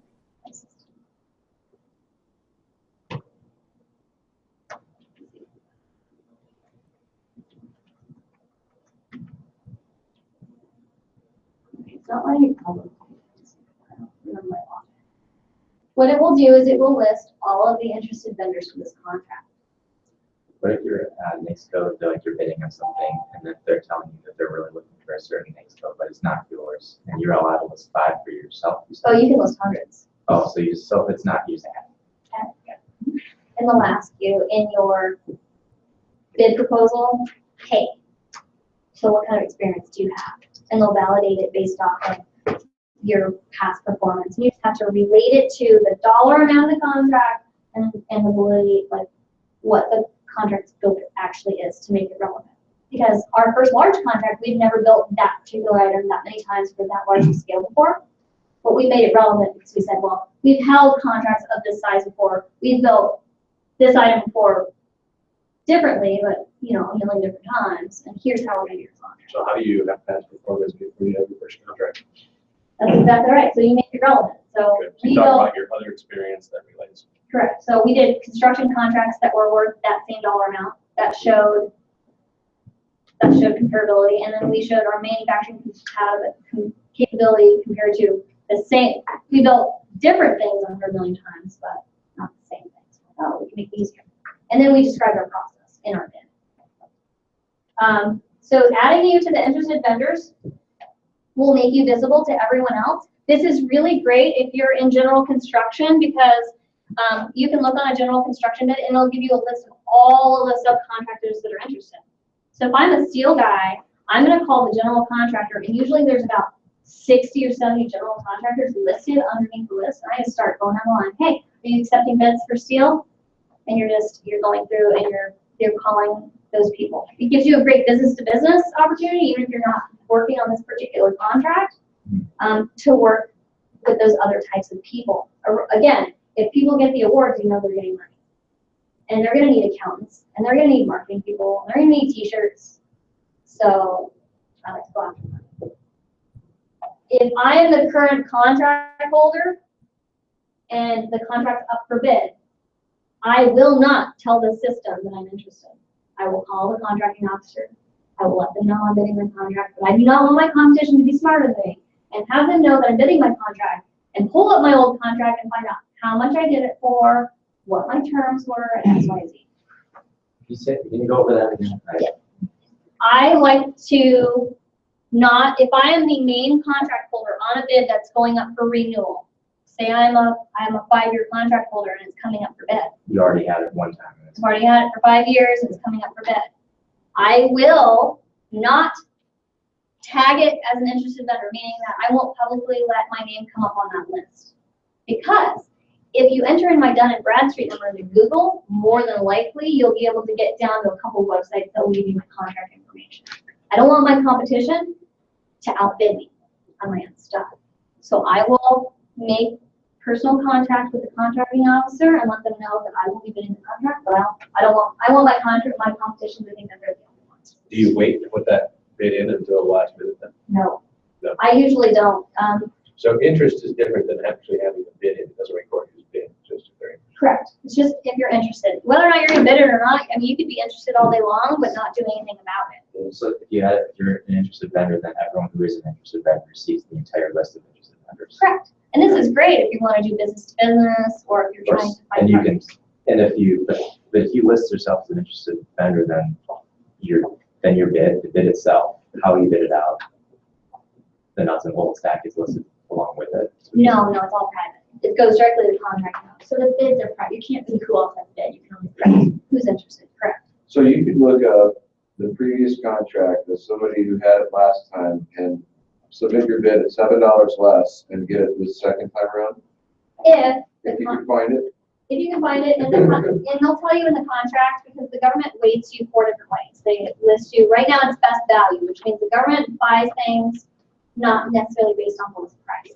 Best value, price, deliverability, and terms are, so they'll weight you. And in the body of the contract down here, it'll tell you what's most important to them. If it's lowest price wins, they're going to tell you, hey, we don't really care, lowest price wins. It will tell you, this is really great, brand name or equal, okay?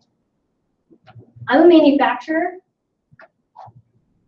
I'm equal, okay? Brand name is like, for example, we build all off-road bumpers for commercial vehicles, right?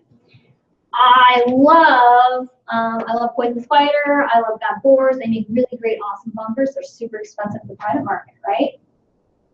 That's considered a brand name because they sell commercial. I'm equal. So if the government says, hey, they have a specification, right? Most people go to Google and they want a particular bumper for a particular truck that has these particular features because they're using it this particular way, right? Equal means I get to bid that contract because as long as my specifications are equal in the ways that I am meeting to their brand specifications, I can get the job.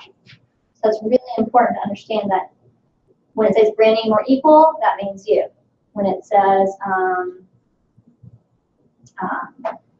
the other terminology. For this particular one, so it's listing all these items in this kit. So do you have to provide all of that, or are you just bidding on the lotion? No, correct.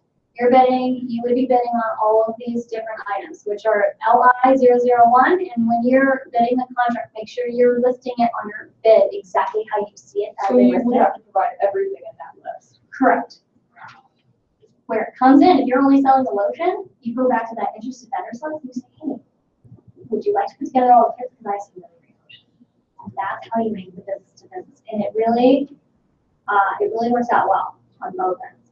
So how do you see, like, if you are curious as to how others are bidding it out, is there a way to see what the bids are private because go to the contracting officer? Correct. You're not- Except on this system right here, FedBid. FedBid, remember, is and a lot of the names kind of sound the same, but they're a little bit different. This is the private company that's the reverse auction. So you will know what the lowest bid is. It will tell you when you submit your bid, not lowest bidder. And trust me, there's like nothing worse than seeing that little red, like X sign, not lowest bidder. And you're like, but you don't want to get into that situation where like, oh, if I just lower it $2 more, $2 more times 100 units times a year could equal a lot of money. So you just need to make sure that you're not like eBaying it up when you're reverse auctioning yourself. Does that make sense? Mm-hmm. You're not selling yourself too short. What I love about this, okay, so you're on the government website. This contract right is too big. You can't do this whole contract by yourself, but you know they need lotion. And guess what? We're going to scroll down to all this nonsense. And this is a bad example because this is done through FedBid again. So it lists all of the FedBid information. It will list, oh, there we go. Here is the contract officer's information. They listed it, usually they don't. Normally, it will give you the all the contracting officer's information. So their name, their email, what division they work for. And if you see these contracts and they have items that are relatable to you, remember that contracting officers usually buy in commodity codes. So if this one's big, they might need that particular commodity, but in a different type of relationship. So for example, if I keep bidding contracts and I'm not winning them, I can call the contracting officer and make sure that they know what it is that I do and try and get the smaller end contracts or the ones they twosies before I get the big one, the P cards, if you will. You know, I want crumbs. It took me 3 years of servicing every other state from Texas, New Mexico, Utah, California before I was able to get on sector in Arizona, which is the largest sector in Border Patrol. Wouldn't even let me on site. And then once I got on site, I don't want to tell you how nice they were to me. But once we got our products in, what it took was I had the big boss's truck in, and I just made a phone call and said, hey, I know you guys are going to call me back, but I got your boss's truck, and it's leaving tomorrow at 8 a.m. So you can come and look at it at my shop. I hope you guys have a great day. And at 8 o'clock in the morning, I had 2 of the top people at Border Patrol come down. I was standing in the front door, I'm like, hey, what's up? I didn't know they were coming. Hey! And they're like, is that the truck? How'd you get this truck? How'd you get this truck? How did you get this truck? It's a level 3 truck. How'd you get this truck? Well, bang. My contract. But I didn't even say anything to them. I let them walk around the bumpers, check everything out themselves, and then have them make the phone calls. But I couldn't, it was my due diligence. Like, I would call every other week. And you're not gonna call me back. But, you know, I'd like to do business with you. And we've sustained our relationships by making sure, again, like, you have to make sure you know what their price budgets are, what they're able to spend, you know, what you are able to provide them within their budget. And we do prototype and design as a manufacturer, so we actually are able to build products off of what their needs are within their price point. It's really great. So once you do that, you now are brand name because you create the product for them. And the government, by the way, gives you the opportunity, if you do manufacturing or prototype design, they give you the opportunity to own all of the rights and patents to your products, but you need to make sure that you are reserving the rights to those products when you're bidding out the contract.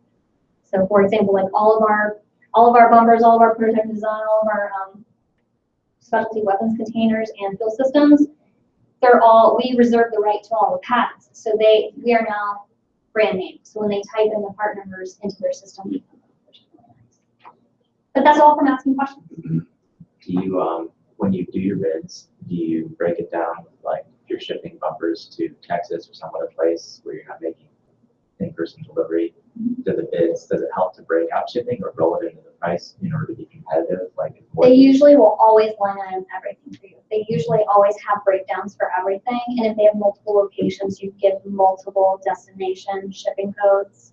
The government really, they break it down two different ways. There's one, there is an RFP, which is request for proposal. That's where they want how you're going to do it. They're giving you the government is able to tell you what they need, but not what they want. They can't say, I want this particular laptop, this particular thing. They can't, it has to be well, I need a laptop, and it needs to be black, and it needs to be this many inches, and it's kind of like breaking it down, if you will. So request for proposals, what you're going to provide, how you're going to do it, it's kind of like the song and dance. The request for quote is really easy because that lists the line item. Usually it's pretty easy line items, specifications. And then they break down the shipping and then the terms on how quickly you get them. So go on here, find out if you can make some money. If it's worth it to you, please take the time to get set up with a mentor. It made me lots of money. I love it. I teach the classes. I like it from a small business standpoint to try and teach you guys because when the government comes in here, they're kind of just like it's scary, and you have to remind yourself that you're in the business to make money, and there's so much more money to be gained on the government side. You just have to remember, great at the paperwork and following through with your commitments because you always have to deliver on time. So as long as you are willing to go down the rabbit hole and figure out if this lotion person is worth it to you, then just like any type of business, that's going to get you more clients. How much of a percentage do you do in the private sector versus this? We used to be, so in the good times for federal contracting, I would say I was about 70 to 80% government contracting, and now we're about 20 to 40% government contracting. Why has it gone down so significantly? Obama cut the DoD budget by more than half. And that, when I say they cut the budget, I mean the Border Patrol agents that go into the sector are taking a quarter out to their vehicles and they're checking their tire tread every single day because there's no money to buy tires. But then you'll see underwater dog treadmills for canine resistance for $30,000. You're like, what? How does this make sense? And it's all based on who your end customer is, because I can sell more units on a larger scale to the big training facilities than I can at the sectors because of their restriction on funds. So I've got a remote salesperson out of state who I was just thinking about plugging into this and going and chasing some, right? But so you recommend me hooking her up with a mentor? I do, and they have mentors across the country for free. Okay. There's a PTAC where they are. How does she find them? So they can Google the SBA's website. Okay. The SBA's website will give you 3 different free mentoring agencies. Okay. And utilize those. I got keys over here. Government contracting takes a lot of time to you don't get paid for doing the jobs. You don't get paid for investing all the time, but if you make them the expert, it's just so much more worth it. Again, if you're on this website and you're spending more than 2 minutes reading this bid, click out of it. It's not worth it. There's plenty more. I was going to show you before I leave. The federal website right now has 30,500 active bids as of right now. In September, which is Christmas, I love it. This number will grow to 200,000, more than that. And those are worldwide contracts. I help people. 2 streets down from me is one of my clients, and they export munitions to other countries like Ukraine and Pakistan and stuff like that. So they're selling bullets and guns and blah blah blah. And there's a hole in the wall. Company, no sign on the outside of the building, but they're breaking it in. Okay, it's just a couple dudes, but they got themselves really great and making sure that they're doing the work. So if you have any questions, my information, email me. It's on the top of your packet. I'm here for you guys. Just let me know and good luck in your demo day patch. Thanks for having me. So, she just gave all of you $1 million.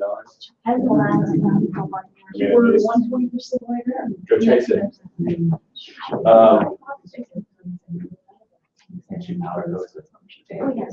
Right? I'm just trying to do this. This is my friend Amanda. She's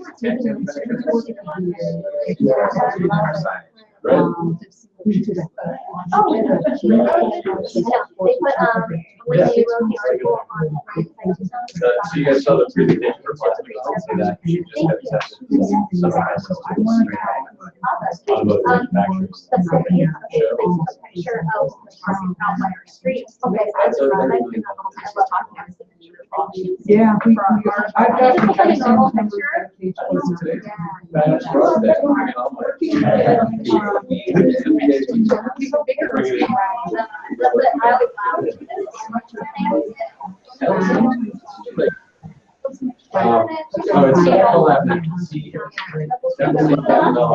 Thank you. exam table. Right.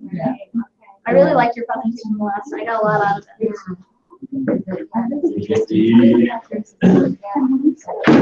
Legal control. All right.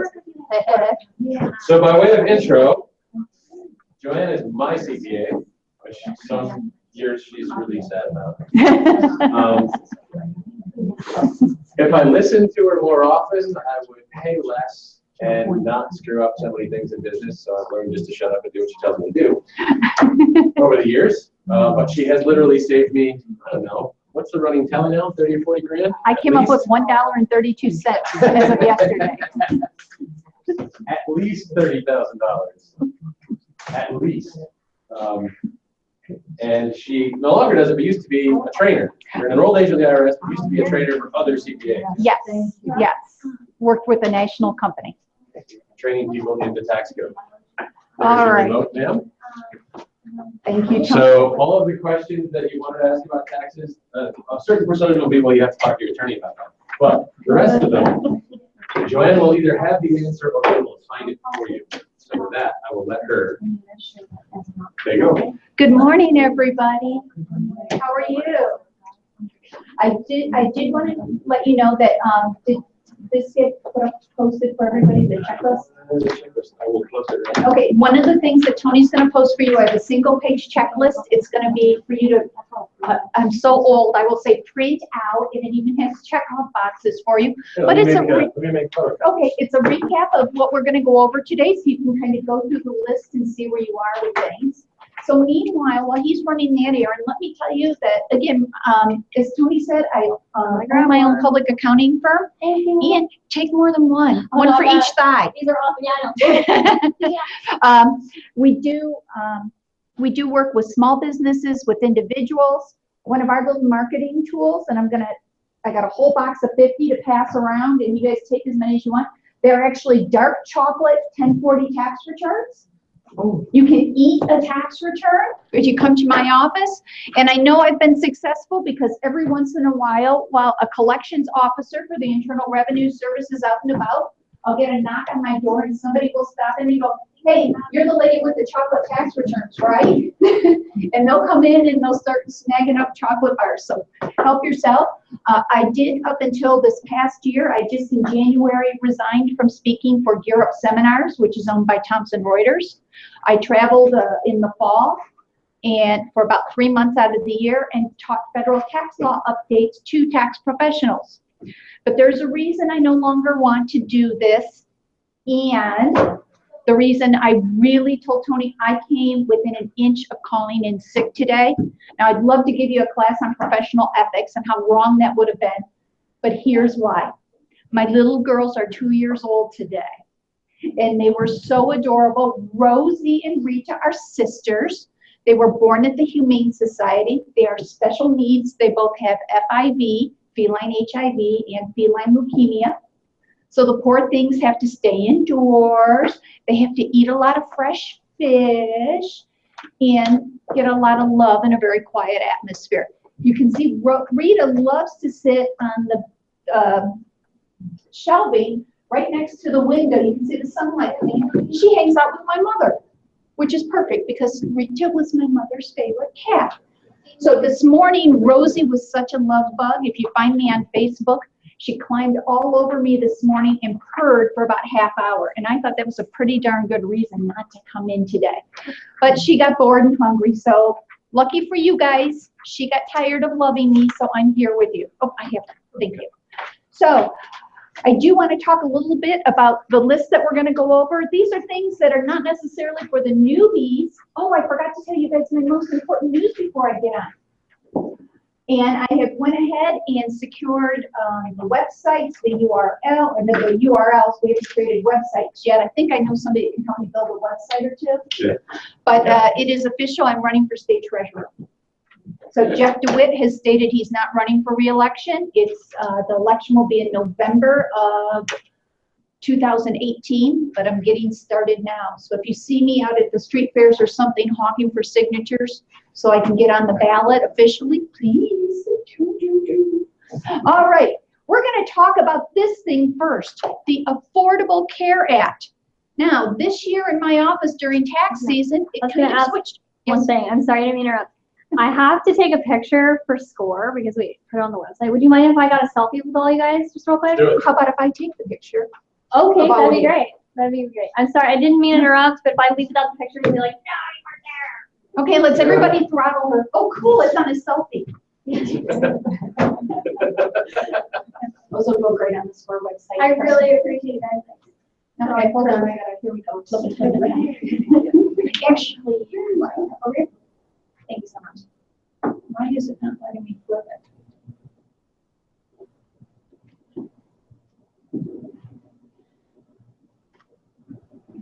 See, I broke it. You did pictures of me. Really? Come on now. Not kidding. There you are. There you are. All right. All right, everybody's going to have to shift this way because of the projector light. Or somebody really big. Hey, Steve sent you a text message. Okay, everybody smile. I'm going to open up the picture. There we go. I got a couple of Thanks. I'm so grateful. You guys are a great one, and I'll be a delegate, so no pressure. Bye, guys. Thanks. You're not having equipment hold up on stage. You can't compete. Yes. So first thing I want to talk to you about is the Affordable Care Act. This actually, in my office this year, was referred to as the Unaffordable Care Act. I've never had so many clients be so frustrated about health insurance. Let me start by saying I am not a political organization, even though I told you I'm running for state treasurer. I don't care what you're registered to vote as long as you're registered to vote. I don't care if it's Democrat, Republican, Libertarian, Green Party, and rumor has it, my nephew's going to be here next week signing petitions to get legalized marijuana in Arizona. That's what he does, travels around the country getting these things on ballot. I'm pretty sure we're going to have a hemp party here in Arizona pretty soon. But until then, I don't care. You will also not hear me refer to this as Obamacare. I understand that our current president feels that's an okay name for it. I prefer to call it the Affordable Care Act. So with all that precursor being said, the last note I want to make, the frustration and angst that you hear in my voice is not politically motivated. I will tell you as a human being, I believe everybody should have the ability to get the health care they need regardless of anything. That is me as a human being. As a tax professional, I am one glass of wine away from a bell tower that they dump this on a tax return and put it on our laps and have the Internal Revenue Service overseeing compliance. With all that in mind, let's talk about these two. The Patient Protection Affordable Care Act that was signed on March 23rd, 2010. Then, just 7 days later, the Health Care and Education Reconciliation Act. The purpose of this act, only 7 days after this, was to correct the errors. They still didn't get it right. I thought a really nice visual representation for you would be bringing some reams of paper to show you just how big a stack of paper these acts are. 25,000 pages. That's 5 reams of paper. I had 3 in my office. I don't even have 5 rings in my office right now. That's a lot of paper. When I gave this presentation before, when we go through this part, everybody got very concerned. We spent a lot of time on it. I'm going to go through it more quickly because there's a lot of things I just want to make you aware of. And yes, my purpose is to scare you a little bit. I think if I tick off enough people, maybe they'll dump it from the IRS and the Treasury Department and give it to somebody else. I don't know, like, what's that other thing called? We have something called Health and Human Services. No. Well, we've got these 2. Here's another little tidbit for you. These 2 are called acts. That's how you know it's federal law. All federal laws are an act because they are enacted. See, learn something new. Now, this 25,000 pages, these 2 acts that I combined and called the Affordable Care Act are defined as follows. These things right here all have definitions and sub-definitions made up. It's like watching a Monty Python movie. You have to have a qualified health plan. Well, what is a qualified health plan? It is a health plan that is issued by a qualified insurance provider. Well, what's a qualified insurance provider? Or it can be a health plan on a self-sponsored plan, or through the shop, or through the marketplace. We also have to have minimum essential coverage. What is minimum essential coverage? There are 42 things that make up minimum essential coverage. Now, when I first read this act back in 2010, I went ballistic. I did not go to college at the University of Toledo, go Rockets, and get a bachelor's degree in accounting to sell health insurance or be able to figure out what it is. Luckily, they said that's no longer our responsibility, the insurance companies. Great. But when I'm doing the tax return, or if I was a small business owner, do I still need to know if I'm making those qualifications? And just to help simplify it, your insurance has to at least match under minimum essential coverage what the government considers a bronze, I have a pointer, bronze, silver, gold, or platinum levels. They've taken the Olympics and put them on steroids. Speaking of which, what about the sad news yesterday? Muhammad Ali passing? Wow. And we have these grandfathered plans. So none of this applies as long as you had a plan that was in place for at least 12 consecutive months prior to the act going into effect.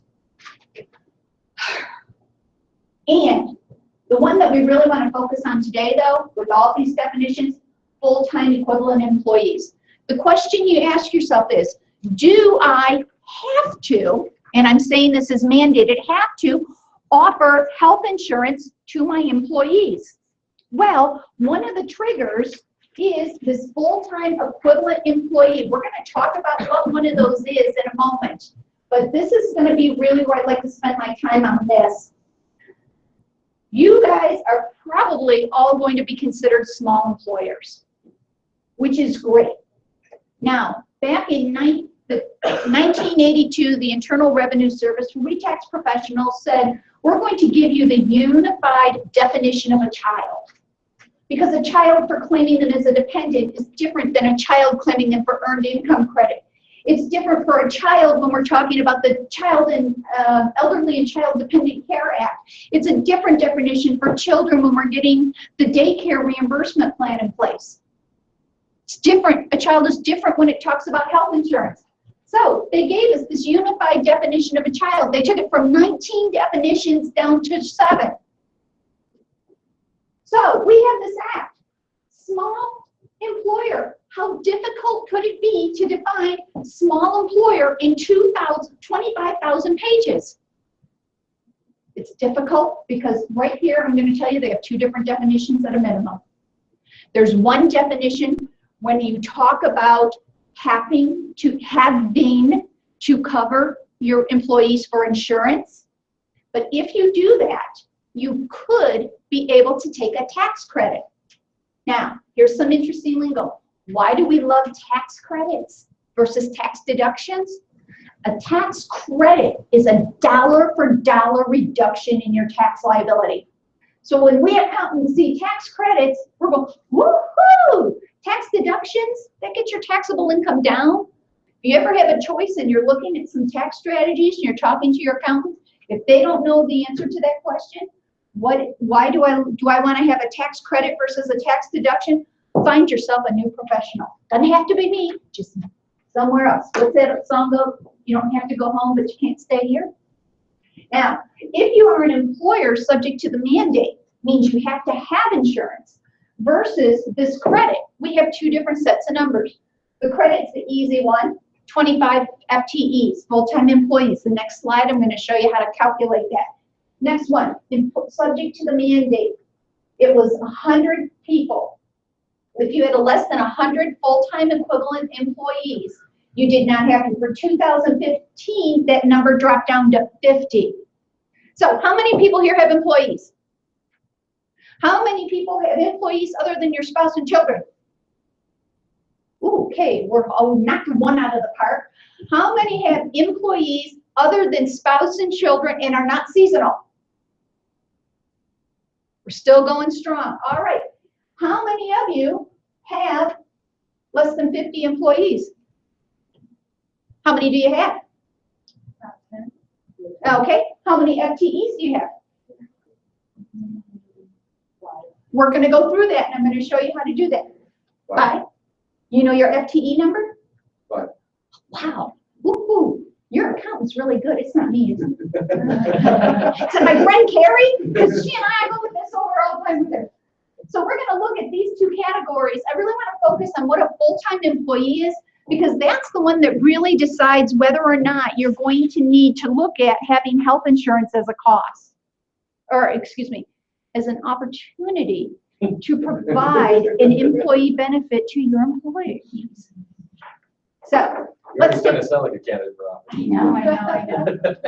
Listen, you know, you can laugh all you want, Tony, but when I rule the world, I could fix the tax code with 2 simple changes.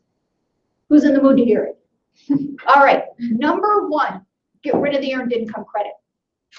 90% of earned income credit returns are fraud-based. People are claiming children for the earned income credit. They're not allowed to. It's free money. It's subsidized welfare. They place social policy into the Internal Revenue Code. Get it out of the tax return, increase welfare. Make it easier to get welfare. Put the income limits up. Get it off the gosh darn tax return. Number 2, get rid of filing status. Everybody files their own. And in a little bit, we're going to talk about some things with this Affordable Care Act and some of the additional taxes. It talks to you about, who remembers ever hearing that thing called a marriage penalty? Now, do you think the marriage penalty has been fixed in the Internal Revenue Code if the current administration was abdicating for same-sex marriage rights? Just saying. There's a marriage penalty. People don't want to talk about the good and bad. The bad of my clients come in, they say, should we get married? Generally, I will say no. Blanket, no. Why? Too many inequalities in the tax code. What's next? Now keep in mind, I don't own an H&R Block. My clients are not waiting for their W-2s, running in, getting that rapid refund. My clients have a more complex return. Some of them own businesses, some of them own more than one business. Some of them even own more than one business without a proper bookkeeping system. No, actually, Tony does pretty good. Did you bring my bottle of wine this morning? No, but it's. Tony does really bad. So. I owe you one. Yeah. Determining full-time equivalent employee is very simple. You take the number of service, I keep forgetting, why do I forget I have this thing? The total number of service hours paid by the employer during the tax year. Now keep in mind, I think you know a little bit enough about entity structures to know that C corporations could have a fiscal year instead of a calendar year.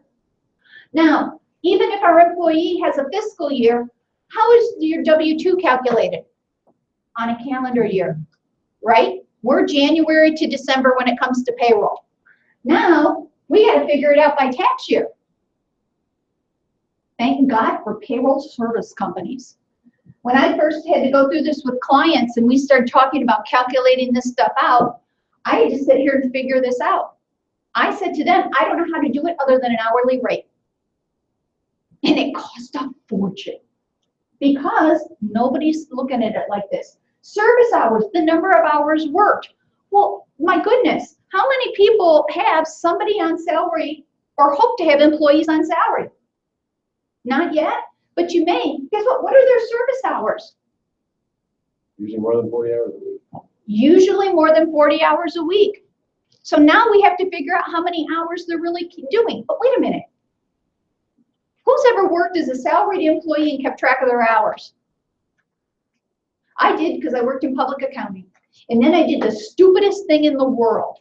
1 year after tax season, 3 or 4 of us accountants, after our April 15th dinner, we went out and had a couple drinks. And then we got stupid. This is what accountants do when we get a little drunk. Other than Karen backing out of the parking lot, and all of a sudden she comes running back in. We go, what's wrong? She goes, I had a little bump. She backed into the car behind her. We're okay, you're not driving. Let's go find the people. But the other thing we did is, hey, let's figure out what our hourly rate was during tax season. Don't ever do that.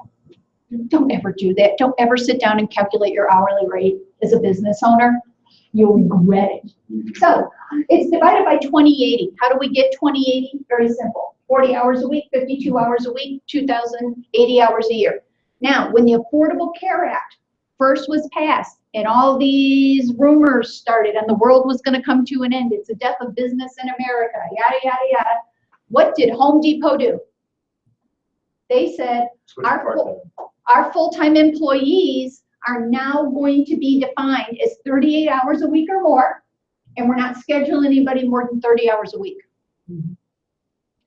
Now, if somebody would have read this god-awful 25,000-page document in advance, we would have told them that didn't work. Now, I like to do things simple, with the old expression, kiss it, keep it simple, stupid. One employee working 40 hours a week all year. Simple, that's one full-time employee. If you had 2 people only working 20 hours a week, that still comes out to your one full-time employee. This was put into place, full-time equivalents, because of large businesses, I don't want to say owners because I don't, when you're looking, well, I should say owners. When am I going to get to teach a business ethics class here? We haven't found time for that in the 11 weeks. You're going to have like an after one. Anyone who thinks they may want to go ahead and file for a public offering and go corporate or go to the stock exchange. But yeah, this is what we're looking at. It's these guys that did this to us. So what's the big deal? The big deal is because the way the rules are set up, we have to know this. And who are they going to hit? We small business owners. You guys maybe not yet, but maybe soon. Now, before you panic, just very quickly, who does not qualify when you're calculating the hours of service for your full-time employees? Anybody who's leased. That includes whether through a temporary agency or through a PEO, a professional employment organization. If you had somebody come in and talk to them, like through a payroll service company or the PEOs, they just got a whole new series of guidelines issued this last week. Number of hours of work by seasonal employees, unless he or she worked more than 120 hours, or excuse me, 120 days a year. Woohoo! Who do you think got that passed? We accountants. This is what I call the accountants out. We in public accounting, our tax season will generally run 80 to 95 days, depending on when the holidays fall and when they get e-filing. The service is able to start accepting returns, whether it's in January 15th or it goes down to February 15th. At the most, we've got 95 days to generate 85 to 95% of our revenues. Falls under 120 days. You knew there was an accountant in the room. And hours worked by owners and their family are not included. Now, please do not ask me to define your family. Because let me tell you, it goes on and on and on. But pretty much anyone who you're going to work for slave hours, meaning you, your spouse, your kids, those are not going to be included in there. So there's the good news. We're not including you in your full-time equivalents. So you can just make everyone 0.0001% owner, and then you never have to do this. Yes. There's an attorney in the room. That's what it is. Yes. Or their spouses. If you want to make it easy, give everybody 1%, because less than 1% is really just an insult. Give them at least 1%. Or you adopt all your everyone's children. Oh, then you have other, yeah, then you're gonna try to get that adoption credit, that's $12,500. That was only refundable in 2010, so now it's just gonna be a tax credit going forward. Now, with all Well, this, just very quickly, you've got a bunch of part-time employees, right, and wait staff, right? So you've got to figure out. Yeah, they're all fractions, a lot of, yeah, Yeah. for sure. They're all, You gotta look at total service hours and divide it out. You can get to 50 pretty quick. yeah. I mean, one of the things they were first concerned about when you're talking about the number of employees, I have several restaurant clients, and I have a restaurant that is very small. Excuse me, I have a restaurant client that is very small. I think their seating capacity is like 75. Oddly enough, can you guess the number of W-2s they have every year? More than 75. It's a quick turnover. Now, I think that has a lot to do with management style, or they're not hiring properly. They hire a bunch of kids for a few weeks. You know, it seems like they go in cycles. But that doesn't mean they have 75 employees just because they issued 75 W-2s. So these are some of the things since 2010 up until the enactment actually kicked into effect that we've been able to cipher out. So how is the Affordable Care Act? Everybody's saying it's going to kill the economy. We can't afford this. We're headed to socialized medicine and yada, yada, yada. Look at, we've got plenty of new taxes that are going to kick in and pay for this. The Affordable Care Act, oddly enough, is a $3.9 trillion revenue generator over the 10-year period. $3.9 trillion revenue generator. How do you generate revenues? By telling people they have to have health care. The revenue generation are the additional taxes and the penalties for non-compliance. What if I said to you, we're going to now have the sessions when I speak. Here, Tony, my 1 hour here is going to become a revenue generator for you. Okay. Everyone here who is not wearing a Startup Tucson t-shirt, when I come in and start my presentation, has to kick in $100. A bunch of them show up with t-shirts. I bet you I could sell $20 t-shirts. Yeah, you can. But it's a revenue generator. And you laugh about that comment. Isn't that how it works though? Exactly. You're going to pay the penalty. It's a pay or play system. You're going to pay me the $100 penalty, or I don't know, you could probably sell t-shirts. I don't know. You have to feel out your market. Maybe you could sell them for $70. What's the penalty on the business? Civil or criminal? What's Civil, not criminal. And some are penalties, but we have a clarification thanks to the Supreme Court on one, which I'll show you in a minute. It's not a penalty. Now, according to tax code, are you allowed to deduct business expenses? Okay, this one you should all have the answer to. The answer is yes, as long as it is considered ordinary and necessary. Right? Come on. This is how we do our taxes too. She knows. I say yes. Right? This is how we do it. Ordinary and necessary business expenses. What about things like parking tickets? Nope. I go to a client's. I come down here to speak to you guys and I don't pay the meter. Is that deductible? I'm going to give you some clues. Okay. Don't make me give you a stretch break and make you exercise. So the answer is no, it is not. Why? Because it's an illegal activity. That's the penalty. When you don't make a payment on time for sales tax or payroll taxes, they'll assess you penalties and interest. You can deduct the interest on that for the business expense, but not the penalty. Why? Because it's the payment for an illegal activity. Here's the one that none of my clients like. What about NSF fees to the bank? Louder? No. Exactly. Great. The banana girl from the Minions has the answer. No, you're being charged for an illegal activity. wait a minute. So what's the difference between if it's a fee? I mean, a fee, it's not illegal. It's like a late fee. Is it a fee? I'm just saying, as an example, it's not. You didn't do anything illegal. a late fee. Breach your contract to the NSF. It's not legal to breach a contract, right? So if you breach your Correct. contract and you're assessed a fee for breach of contract in the contract, that's not. Now, if your contract It's a states, private contract, though. It's not, you didn't violate any public law. So how's that a penalty? well, it depends on how the contract is written. Now, what if business has changed over the years? You'll be charged a late fee as additional interest. What if your late fee is additional interest? Is it a penalty for not paying on time? No, it's additional interest. So this is where, in that case with the contract, no, you're correct, because it's not. But when we're talking about tax issues, It's in the law.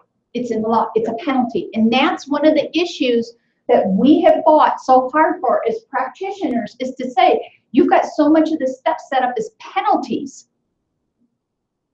And that is really bad from a tax practitioner standpoint, because you not only have to pay it, you don't get to take it as a deduction for income tax calculation purposes. Remember I said the difference between credits and deductions? We like credits. I like extra interest. I like fees. I don't like penalties. And this is why. Now, what they have determined through the U.S. Supreme Court is the penalty for not covering employees when you're supposed to, $100 per employee, it is now excise tax. They have determined, because we said the way you worded it, it's a penalty. They came back through legislature and the Supreme Court interpretations. It is now an excise tax. So a victory, yes. Sorry. No, you're not skipping. Is this No. the Costa Rica thing? No. The word used is individual. I just want to clarify what that means. Oh, for each individual to whom a group plan fails to meet. So if the individual is required to be covered under your employer health plan, let's say I am an employer and I need to provide health insurance for my 10 employees and I don't. Each one of those 10 employees carries a $100 a year fine, or excuse me, excise tax. If there's 40 employees working 10 hours a week. How All many? 40, it's 40 times 100, right? The individual should have been covered. You would not be required to cover those 10 employees. Well, but I mean- Even though they will factor in full-time equivalent, I Okay. still don't have to That's what I was offer trying it to to them because they're not my full-time employees. Okay. Full-time employees is for coverage, depends on the way the plan is written. It can be on years of service. It can be on time worked. It could be based on the job description. But just because an employee is using their service hours does not mean that we have to cover that individual. Now, what if I'm a really nice guy and I'm going to call out my dentist? I go to a local dentist here in Tucson, and he actually employs the dental hygienist. He doesn't treat them as independent contractors. He employs them. He also employs the receptionist. They're all employees. He covers them with health insurance and retirement benefits. When he and I were talking, he had some questions about the employee benefit package he was putting together. He had talked to his tax professional, but wanted to bounce it by me. When we were chatting about it, I said, but why are you doing this? He said, because to me, it's important that the people who work for me not only have a decent pay, but also access to retirement benefits and health insurance benefits. The guy's a saint. He doesn't have to do any of this. He doesn't underpay his employees. He keeps them happy, and that's how he's kept them there. What if these employees were offered health insurance that didn't meet the minimum essential coverage or wasn't provided by a authorized insurance provider, or he didn't qualify to be considered a large employer for the shop? Is he still subject to this excise tax? Yes. Even if you're doing the right thing, but you do it wrong, that's the way the law is written. So we do need to be careful when we decide to do something. What is it? No good deed goes unpunished. So when you're working with this, make sure to talk to your insurance carrier to make sure you're qualifying for everything you need to, because what a way to get slammed. Now, are they ever going to find out? Yes, as soon as one employee gets injured and that something isn't covered. Same way that they'll find out if you had an employee, somebody who should have been an employee, but you treated them as an independent contractor. When does anybody find out? Soon as he becomes a disgruntled ex-worker and goes to file uninsurance or unemployment insurance claim. Or as soon as he gets hurt on the job and goes to file a workman's comp claim. Right now, they're complaint driven, but also keep in mind we have whistleblower statutes that allow them to do that. Now, I talked to you, but there's some other penalties and interest. This is why I tell people not to get married. The Affordable Care Act also kicked in an additional 0.09% Medicare tax, which I lovingly refer to as the HI or health insurance tax, for individuals who are considered high income. Now, I know you're not here yet, but I can tell you the general public thinks you are. You own your own business. You're wealthy. You're making more money than God and his children. Here we go. Singles, 200,000. Now remember, the Congress stated they got rid of the marriage penalty. This isn't rocket science. If the single is 200,000, what should a married filing joint return be? 400,000. Aha, but what is it? 250. There's a $150,000 marriage penalty. If I'm going to be a high wage earner, I am better off, and this is your combined income. I'm better off to be free and single. Yeah, it doesn't just stop here with this additional Medicare tax, the net investment income tax. Now, people who have a job pay into Social Security and Medicare. It's through their withholdings and it's through the employer matching. And people who are self-employed do it. They pay both halves. It's self-employment insurance. What about outside of a job or business? Net income, rental property, dividends and interest. What about my client who was so successful, he was able to retire at age 55 and had to suffer through living off the investment income of $4 million. And believe me, he suffered when the interest rates dropped. Whack, whack, whack. He could only afford one boat, not two. He had to watch out for this. He was generating more than $200,000 of income as a single individual based on his investment income. Told him, better not get married, dude. It kicks up over that. So that's all I really wanted to talk about with the Affordable Care Act. I just want you to be aware. Yes, sir. Was that a stretch or I have a question? Well, I don't know if that's at some point, can you talk about auditing and what the audit percentages are of small businesses? And then also, like, does it depend on the tax professional and your track record? Remind me when we get to the housekeeping and miscellaneous. We're going to talk about something, not the next section, but the one down. And I'll talk to you about audit statistics. Thanks. You're welcome. Well, let's talk. What I also want to talk about is, first of all, do we have health insurance? Do I need to have health insurance? The next thing on your checklist is, are you using the correct business entity? Now, very often, if you're just starting out as a business and there's not a lot of liability addressed to it, I would suggest a sole proprietor. It's easy to get in, it's easy to get out. It's just you. You can do whatever you want with the money. Life is good. It doesn't protect you from any liabilities, but some businesses don't need that. Now, what has recently, within the last 20-some years, come into play are LLCs, limited liability companies. It is not a corporation, it is a company. What we accountants also refer to LLC is the lawyer's likely choice. And this is what I love about it. When we make an election to be taxed as an entity, whether it's a corporation, a sole proprietor, a partnership, there are tax ramifications. Some of the most frustrating dealings I've had with attorneys are involving somebody will go to an attorney, they set up a corporation. They come in and go, okay, I'm a corporation, I've done business, yada, yada, yada. Well, guess what? That was maybe not the best choice for your situation. Or they set you up as a partnership with you and your buddy instead of a corporation. What I love about an LLC, it is considered a disregarded entity for income tax purposes, which means as follows. As an LLC, if you are a sole member LLC, you are taxed as a sole proprietor. If you are a multi-member LLC, you are taxed as a partnership.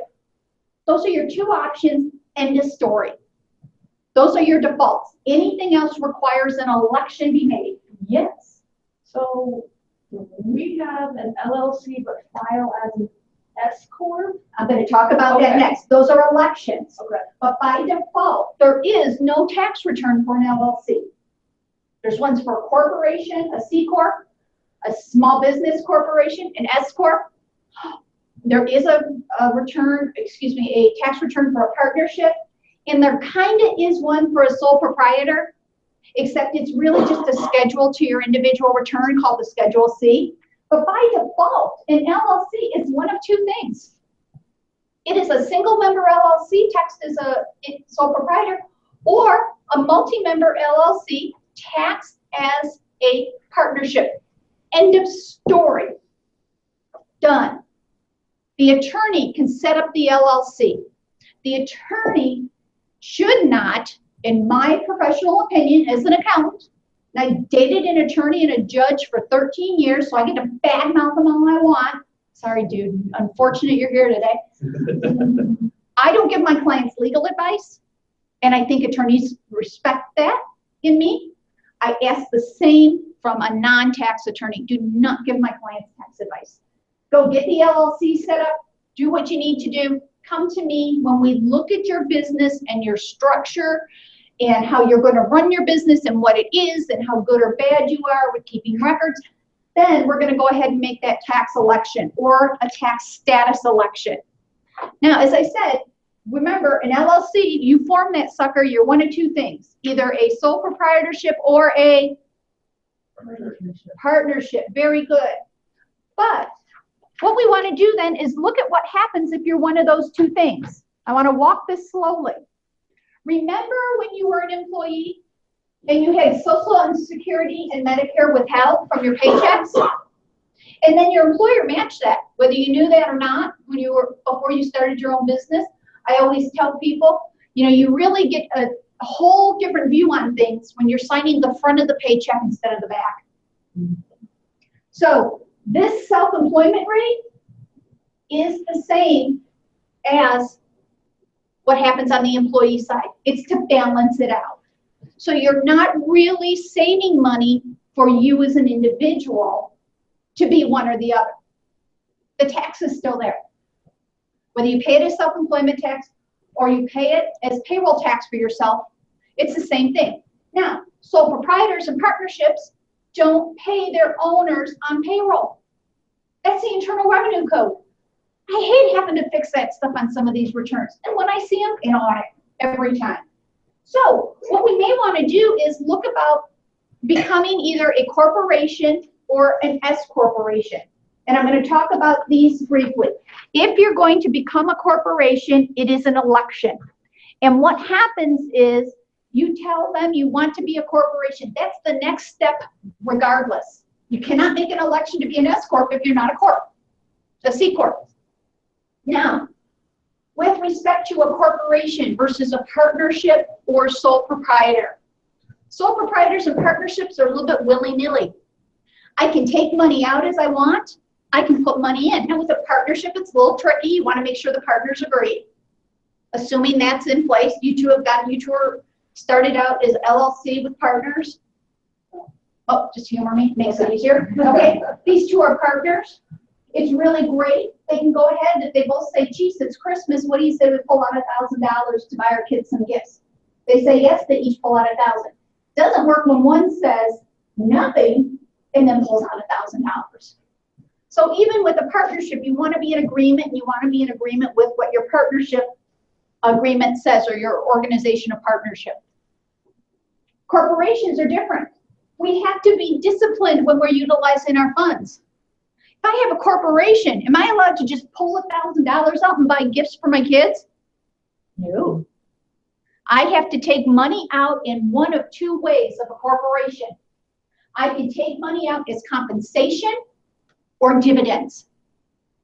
That's it. Oh, I'm sorry, the third one is liquidating, when we're getting ready to close the business. But right now, corporation at this point would be one of two ways. Well, first of all, I am required to take a reasonable compensation. What is reasonable compensation? Well, according to the Internal Revenue Service, reasonable compensation is what you would have to reasonably expect to pay another individual to do your job.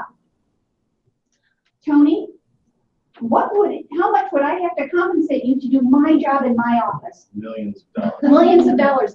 I cannot afford myself a reasonable compensation. Sometimes reasonable compensation is dictated by cash flow. So we have to look at it.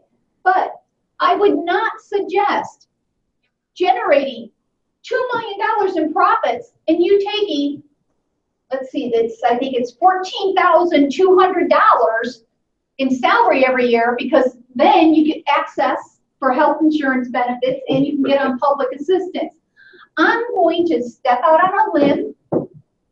Okay, I started boot camp this week. I don't think I can get back up. I'm going to guess that's not reasonable compensation. Also, dividends. I hate dividends. Dividends are a payment from the corporation to the shareholders to say, hey, look, we had a good year. Here's some money for you. The corporation does not get to deduct that. That is a liquidation of their retained earnings or their wealth. And it goes to the shareholders. Do the shareholders pick it up as income? Yes. Since the corporation does not get to take it as a taxable deduction, it's taxed at the corporate level. Since we have to pay that at the individual level, it is taxed twice. Also, how many people have heard of these preferential capital gains rates? All right. When you pay income tax, you are in a tax bracket. You could be in the zero. I know we've been in the zero. You might be eking up to maybe the 15 or 22% bracket. Maybe a couple of you are doing really well and you're up to the 28% tax bracket. Maybe somebody like little Moneybags Tony here, gets his $1 million a year for managing my firm, is in the high bracket of 38.6%. That's his income tax rate. We have a preferential treatment for capital gains. Capital gains are the money we make on the sale of an investment. So we bought Apple stock at $10 a pop when it was first starting. The guys who really got hit by this were all the guys on the ESOP, the employee stock option program, before Apple went public. In the early 2001, these guys came in and had to pay a fortune in tax when they cashed out.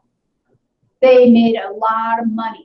Now, I've got my $10 of Apple stock, and right now it's selling for $1,000. I'm selling. I've got a $990,000 profit. That is capital gains. It's not income, it's capital gains. And depending on my income tax rate, it's going to be taxed at either 0%, 5%, or 15%. Woohoo, right? Loving capital gains. However, if a corporation were to invest in stock, or it were to invest in some sort of assets that it resold, not its inventory, other assets, equipment. Maybe they bought a piece of equipment, a big truck, they had to do some improvements to it. By the time they got ready to sell it, they have a capital gain. There's no preferential treatment. It pays at the same corporate tax rate. So we have these things to look at. Also, you could be considered a personal services corporation. I am an accountant. I should not be a C corporation. I am considered personal services. Now, Rainbow Bookkeeping didn't feel they were. They went ahead and created themselves as a corporation, and then went ahead and took all the benefits of a corporation, giving them salary. Personal service corporations, flat 28% tax rate. You don't get to adhere to any of the 0 10, 15%, or 20%. Public service corporations, or excuse me, personal service corporations, PSCs, 28% minimum. So we have to watch that. Rainbow Bookkeeping, great tax court case for we accountants. They said, no, we don't do any income tax preparation. We don't prepare any financial statements. We're not accountants. We're just bookkeepers. All we do is data entry into QuickBooks. We don't print a single document out. We go in and we do the data entry. All accounting, bookkeeping, tax preparation services as defined by the Internal Revenue Code make them a personal services corporation, and they lost in tax court. There's our definitive answer. You want to know where the rules really apply? Go read some tax court cases. You probably read all kinds of fun things. Department of Justice website, as an attorney, I'll tell you, you want to know if something's a scam or if it's too good to be true, go check them out. Now, once you've made the decision that maybe a corporate structure is better for you, you create the C corporation, you may choose to make an S corp election. That's what I did. I'm an S corp. S corps are not personal service. Your income flows through to your individual return.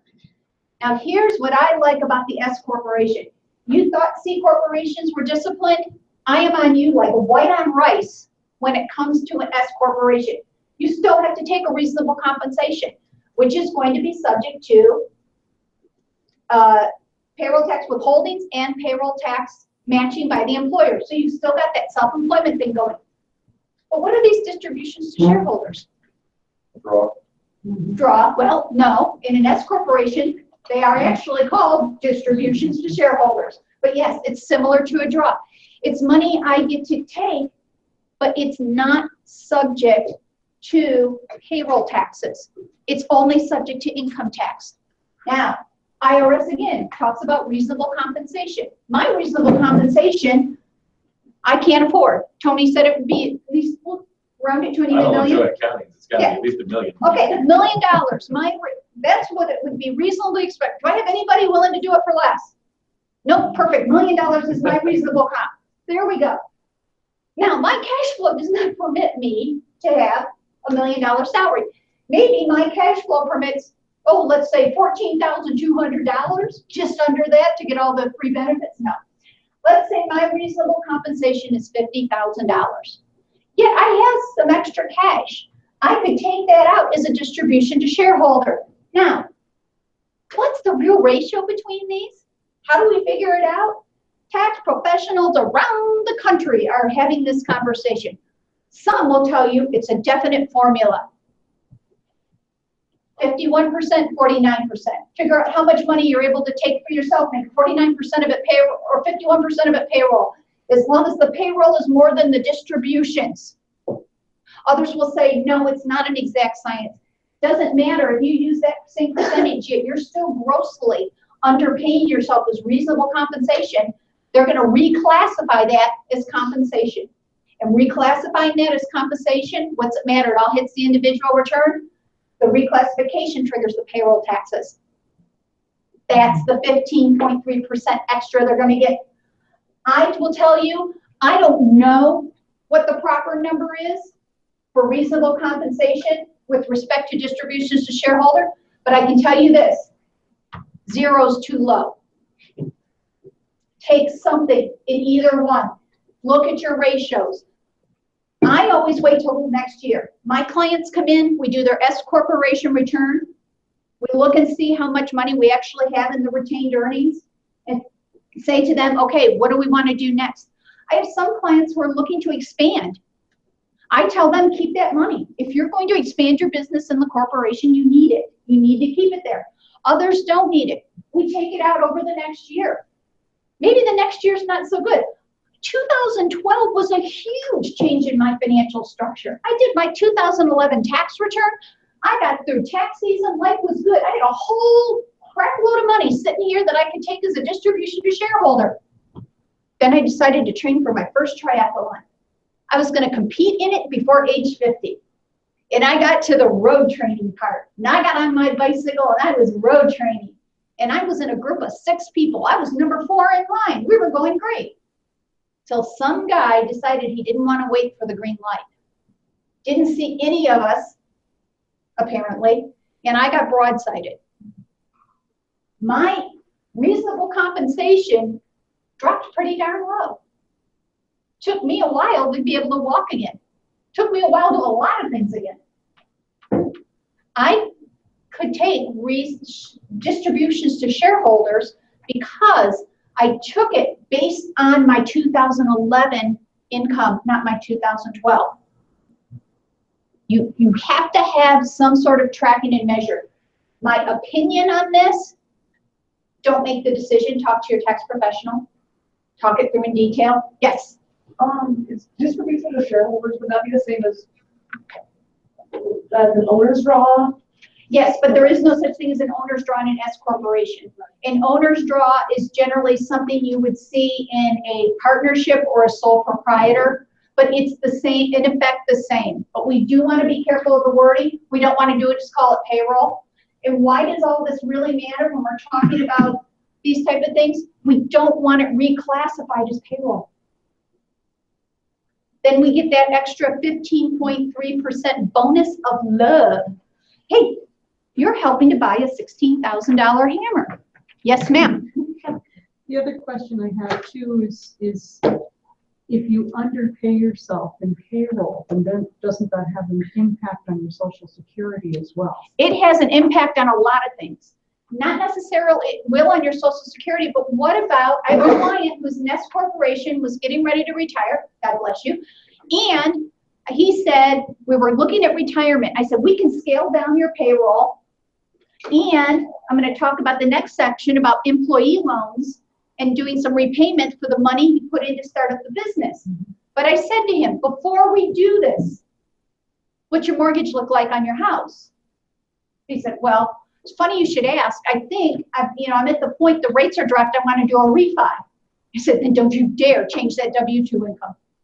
You wait until the refi is done, you're up here, and then we'll go ahead and do it. We can do it the next month, I don't care, but until you sign those docs. So it does have ramifications. That's also a reason why some people will choose to be a corporation, whether it be an S or C, versus a sole proprietorship or partnership, because lending institutions, with as much as I howl at the moon and attempt to educate, still look at that differently as self-employed, that you can work when you want, work when you don't want, and your income is not stable.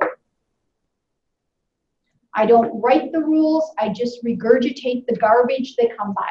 Now, I do want to talk a little bit about loan repayments. How many people up here had to put money into the business to get it started? Now, that is a loan you have made to the business.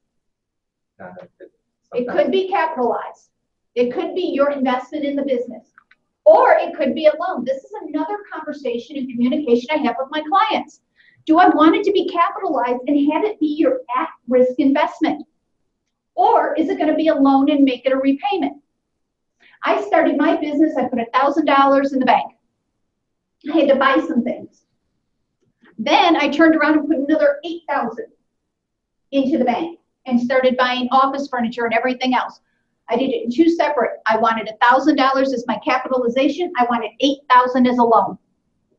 And I want that money paid back. If it's all capitalization, the only way I get that money back is what? Through payroll, because I'm an S corporation, or dividends. First thing, attorneys love me. Document, and if you're not sure, what should you do? Document it.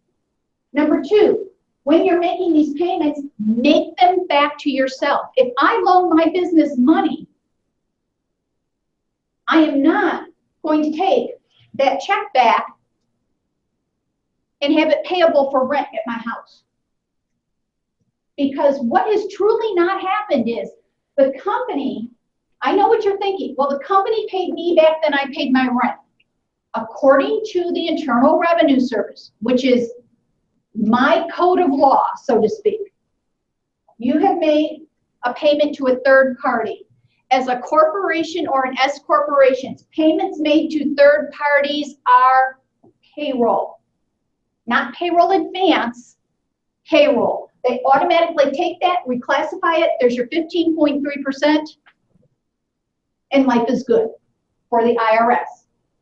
And you want to avoid interest-free loans. That's a very detailed conversation to have by the Internal Revenue Code. I have clients who will go out and buy a car. It's in their name. It's for their use. Where do they have the car payments come out of? Okay, wait a minute. Can you guess now? The business. Undo it. Pay that money back. We can only treat it as a loan, consider it a loan if you treat it as a loan. I had a situation where I got real clever. I said earlier I started boot camp this week. I have a little pouch I carry in my purse. It's my driver's license, my health insurance card, my car insurance card, has my personal debit card, and it has a little bit of cash. I don't take my whole wallet and all my credit cards to boot camp to go work out. So one night after boot camp, I had to go run some errands, and I had to go pick up some things. That's why I made sure to bring my debit card. Had to go to the grocery store. Well, a couple days later, I'm out. I had not taken that little pouch and taken it out of my workout bag and put it in my purse. So I go to my coffee maker at home. Died. And I had to have a coffee maker. So I go to Bed Bath & Beyond. I go to pay it. I've only got my business credit card. I used it.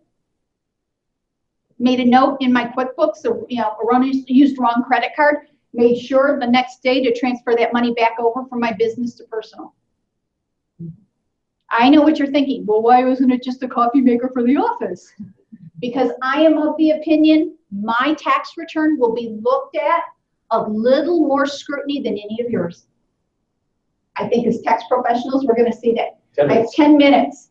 All right, so again, we're talking about these loans. And again, you need to document them. Avoid making them to third parties. Now, I have had several issues of audit, which right now for individual tax returns, the audit rate is 0.5%. The audit rate for an individual tax return is 0.5%. What if you have as a Schedule C or your Less. To a jointly filed individual? Less. Okay. I have a question. We have 5 years of budget cuts to the Internal Revenue Service.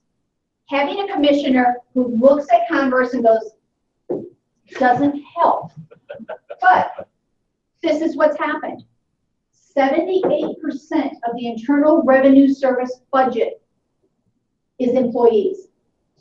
What they've gone to, instead of looking at things in detail, it's an AUR, Automated Underreporting Unit. All letters. You get a letter from the IRS that says, oh, you did this and this and this, we need some additional information. That's an audit now. Those things, those notices and those letters that we used to think of as, oh, they just need some extra information, I'll give it to them. Those are now considered audit. So everything's getting automated because they don't have the people to look at it. Corporations and S corporations, I wish I would have printed out a copy. On a corporation return, I think it's line 6, and on an S corp, I think it's line 7. On the line above each of those, it will say salaries and wages. The line below it, it says officer compensation. If the IRS is giving a line item a separate line, do you think they're looking at that? S corporations are being more scrutinized in partnerships versus individuals and C corps. Why? They're flow through entities. They get K1s going to the individual return. If I audit your S corp return and I make changes to it, what have I done? I've now changed at least 3 returns. I've changed the partnership and yours as individuals. Same things with S corporations. So these are audit issues. What they're looking at is out of S corporations, it was above 80%. I can't remember the exact percentage. Our file was 0 for wages paid to officers and owners of the company. There's your audit pool right there. Then how are these people getting paid? They own a business and they're not paying themselves. Now maybe they weren't paying attention, they threw it on the upline, but there's your trigger point. But I understand S corp being an LLC, And why, you're not going to want to pay yourself, you're going to want to take distribution. No, you still have to take reasonable compensation.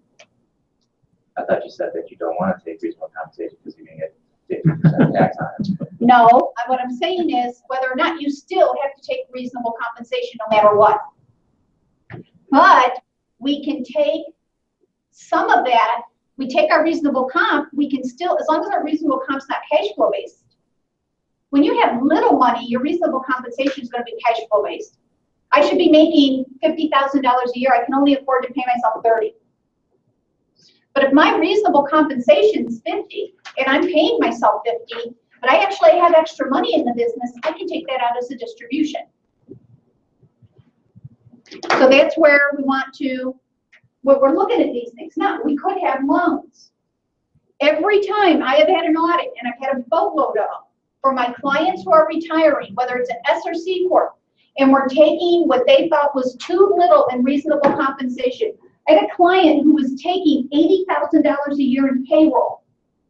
Construction company had put in over the years over $200,000 of either equipment purchase or cash into the business, particularly during bad times. He's getting ready to retire. He's got his Social Security is all good. I said to him, we can take down your salary and start to make loan payments.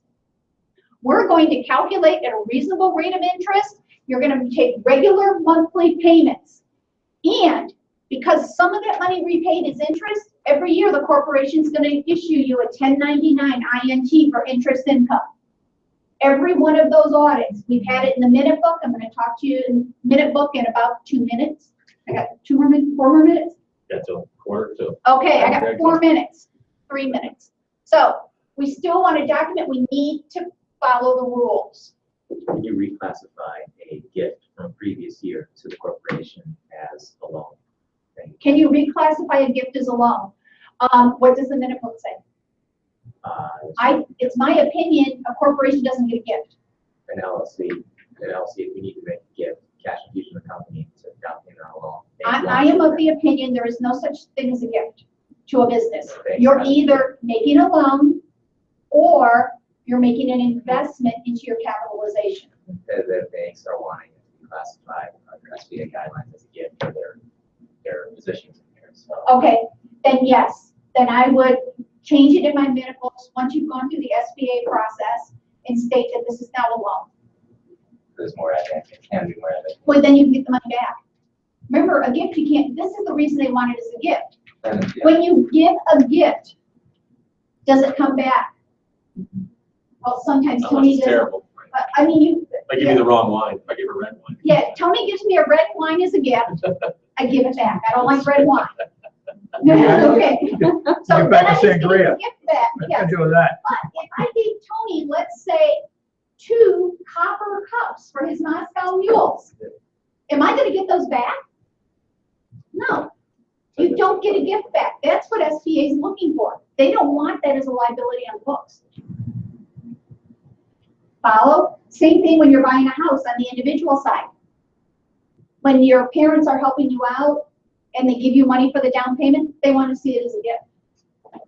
You had a question. I knew if I waited long enough, I'd make you forget. Yeah. All right. Wait a minute, I now I remember, these, all these are for S corporations or for LLCs or for everything across the board? It depends. Well, yeah, it depends. These are for tax purposes. Correct. Yes. Yes to which? Yes, across the board. I don't care what you are. If you're making a loan, document it. And I'm going to talk about minute book in a minute. First, I want to measure just very quickly, talk to you about managed growth. You know, it's really nice when you have a small business and you can spend a couple hours on the weekend catching up on your books. But then you grow. Or if you would actually spend just a couple hours on the weekend doing your books. However, what we may have is a little different twist. What if we're really growing? What if we're going bigger and bigger to the point where I had a client that I went out to their place of business, was to be there 4 hours 1 day a week. I did that for years. Over a period of time, their activity increased. I couldn't do what needed to be done. They needed to hire somebody else. They outgrew me as a 1 day a week. When I left way too late. They should have somebody in there 25 to 30 hours a week doing bookkeeping. They have me coming in, I expanded to 5 or 6 hours a day, and then they complain about the fees. I said, great, hire the person you were supposed to X number of years ago. Now, what if you get to the point where you no longer have time for this? You're turning everything over to the person. You're going to give them too much freedom. And if it's somebody who's not qualified, are they giving you correct financial information? What is the purpose of financial reports? To give you, the business owners, information to help make decisions. And review and revise your goals. Manage growth, tax planning. One thing you want to keep in mind is tax laws used to be cut and simple. Tax Reform Act, this and that. Now they're putting them into non-traditional. The ability to take a deduction for key man life insurance policies is now banned based on a law under transportation and road improvements. So make sure you have a qualified tax professional, not TurboTax, to answer some of these questions. When the Affordable Care Act first kicked in, what did I see it as? A planning opportunity, and I got to increase my fees. Be proactive instead of reactionary. The last thing I want to talk about is just in 30 seconds is a minute book. Attorneys will tell you they're only necessary for corporations. These are an auditor's dream, in my opinion. Every audit I've gone through, I don't care what type of business my clients are, I tell them to set up a minute book. It states the intentions and the actions of the business owners. If I put $10,000 into my business, how do we know whether or not it was a loan or capitalization? Is my bookkeeping journal entry good enough? I personally don't agree with that. Put it in the minute book. If it's a loan, put it in the minute book so I can take it back outside of payroll. If I'm reducing, like my client, I said I wanted to reduce his salary and start making these loan repayments, put it in the minute book. Every time that has happened and I've gone through audit or question, it's in the minute book and it's been able to stay as such. Oh, I did have one more slide. This is the one, this we can talk a whole day on, exit strategy. And I have it listed out there for you. What was the purpose of starting your business and what are your goals? You just want to make it big enough so you can get the heck out. I know somebody who starts accounting firms, gets them big enough to the point that they'll get sold out by H&R Block, does his 3-year non-compete, lives off his benefits, goes out and starts another practice, doesn't compete with them. That's what he enjoys doing. You know, maybe you want to buy somebody smaller and grow. Maybe you want to merge with somebody who's in a similar profession. But you have to figure out what it is. The best money you're going to get for your business is an employee. They see the value. What is my business worth, Tony, if I were to keel over dead tomorrow? To me? Mm-hmm. Whatever I could get for it on the open market. Zero. Zero. Tax and accounting is worth zero to Tony if I got hit by a car while training for a triathlon. Because for him, it's his interactions with me. And let me tell you, what I've learned is based on both sides, being the one hit by the car and then having to be the one still standing after somebody else has gone out of business or deceased, they'll find somebody else. They always will. So if you're thinking you're going to die and have this big fortune in business to leave to your surviving spouse or your kids, it's probably in a small business not worth much more than you are worth to it. So there I am in a nutshell. If you have any questions, there's my contact information. I don't want to take any of these chocolate bars home because now that I'm downtown, I want to have a fancy lunch somewhere. So you guys have got about another 30 to eat. And Tony, as always, thank you. I enjoy speaking with everybody here. Thank you. Thank you. If you have more questions for Joanne, you can fire them out via email. You get her contact info, those kind of things. I know that's very rapid taxing. You have 2 minutes to stretch. I almost put that in my purse. And then Greg's up. Do you need a PowerPoint? Do you need a whiteboard? What do you need? I have stuff on the scale-up stuff. Well, you know, on the drive. On the drive. Okay. I'll find it. Excellent. Thank you. You're welcome, honey. All right. Running for state treasurer next. Oh, very good. Yeah. Could I leave this here and you'll take it upstairs or just? Yep, I will make it happen, whatever you need me to do. All right. Or I'll store it for the next time you speak, No, I still have several. which will be in about 6 weeks. You know, I was gonna ask you, because I thought your email said, June 24th. June 24th. I thought I saw you Monday, June 24th, but then when you asked me for today, I said yes. Yeah.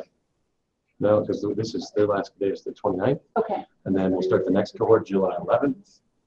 About 5 or 6 weeks in, you'll be up again. Perfect. So Thank 5 weeks you. after July 11th. All right? I'm like, excuse me, I had to take this off. Yep. I'm good. I'm busy, but I'm good. Amanda was in, she did government contracting for about an hour and a half. Good stuff. Who was it? Amanda. Oh. From Elegant Iron. What's that? From Elegant Iron. Oh, of course, yeah. She's like, Bath and Beauty, great, let's look for contracts for lotion. Set it. Boom. Okay, let me look. Like, and there's see. just like contracts opening right now to sell lotion to the US government. How about that? She's like, gonna sell, this is for victims like recovery kit. It's like, they need 10,000 bottles of lotion. Yeah. Like, boom, boom, That's boom. great. It's crazy, That's right? great. You're welcome, thank you. Don't forget your jump drive. Hello. Hi. Hi. There we go. Tony, How you doing? Thank you. Just walking in there. I saw it was closed for today, but do you have to sign up for this program? Yeah, there's an application process. Okay. Oh, Yeah. how are you, sunshine? Good, how are you?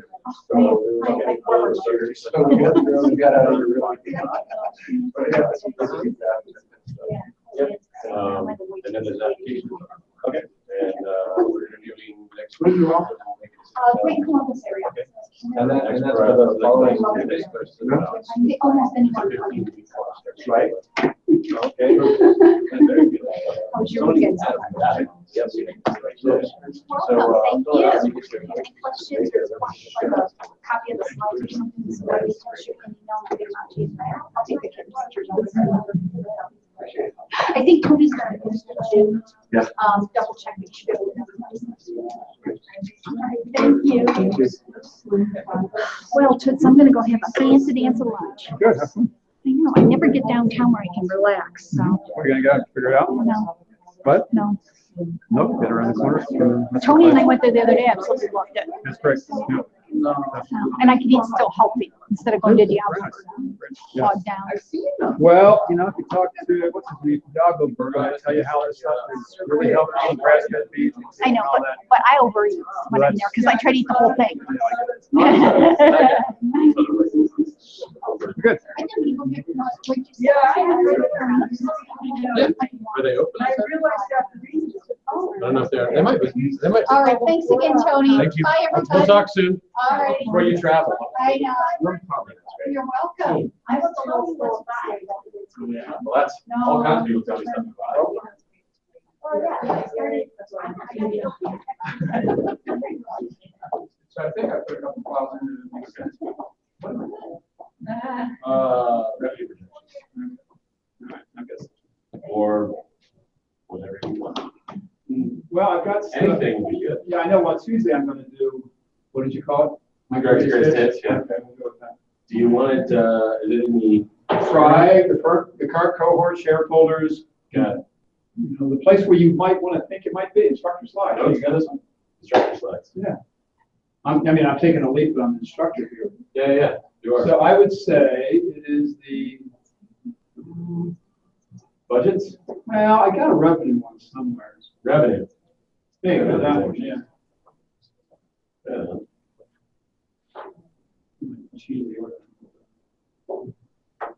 This is covered. Yeah, they're actually printed in 1042. This is. All right, so we handed you $1 million with Amanda, and then we still had to keep more of it with Joanne. So now Greg's going to tell you how to actually project, put yourself out of business. It's a process, man. It's a process. There's your clicker. So have we brought you in an initiative? No, Okay. I think I popped in here at one point in time. This is a portion. We're missing some people. Really? I met solar guy. No? Solar. One. Lunt, yes. Andy Yeah. Lunt. Yeah, he's still traveling globally. Yeah. and you connect me up to David. David, yeah. I haven't seen her. So you haven't had the intro from the company then? No. Okay, so let's do a quick intro. Okay. That's Start with fine. Diane. All right. I'm Diane Trink. Our company is Restored New, and it's a furniture refurbishing business primarily for commercial clients. Good.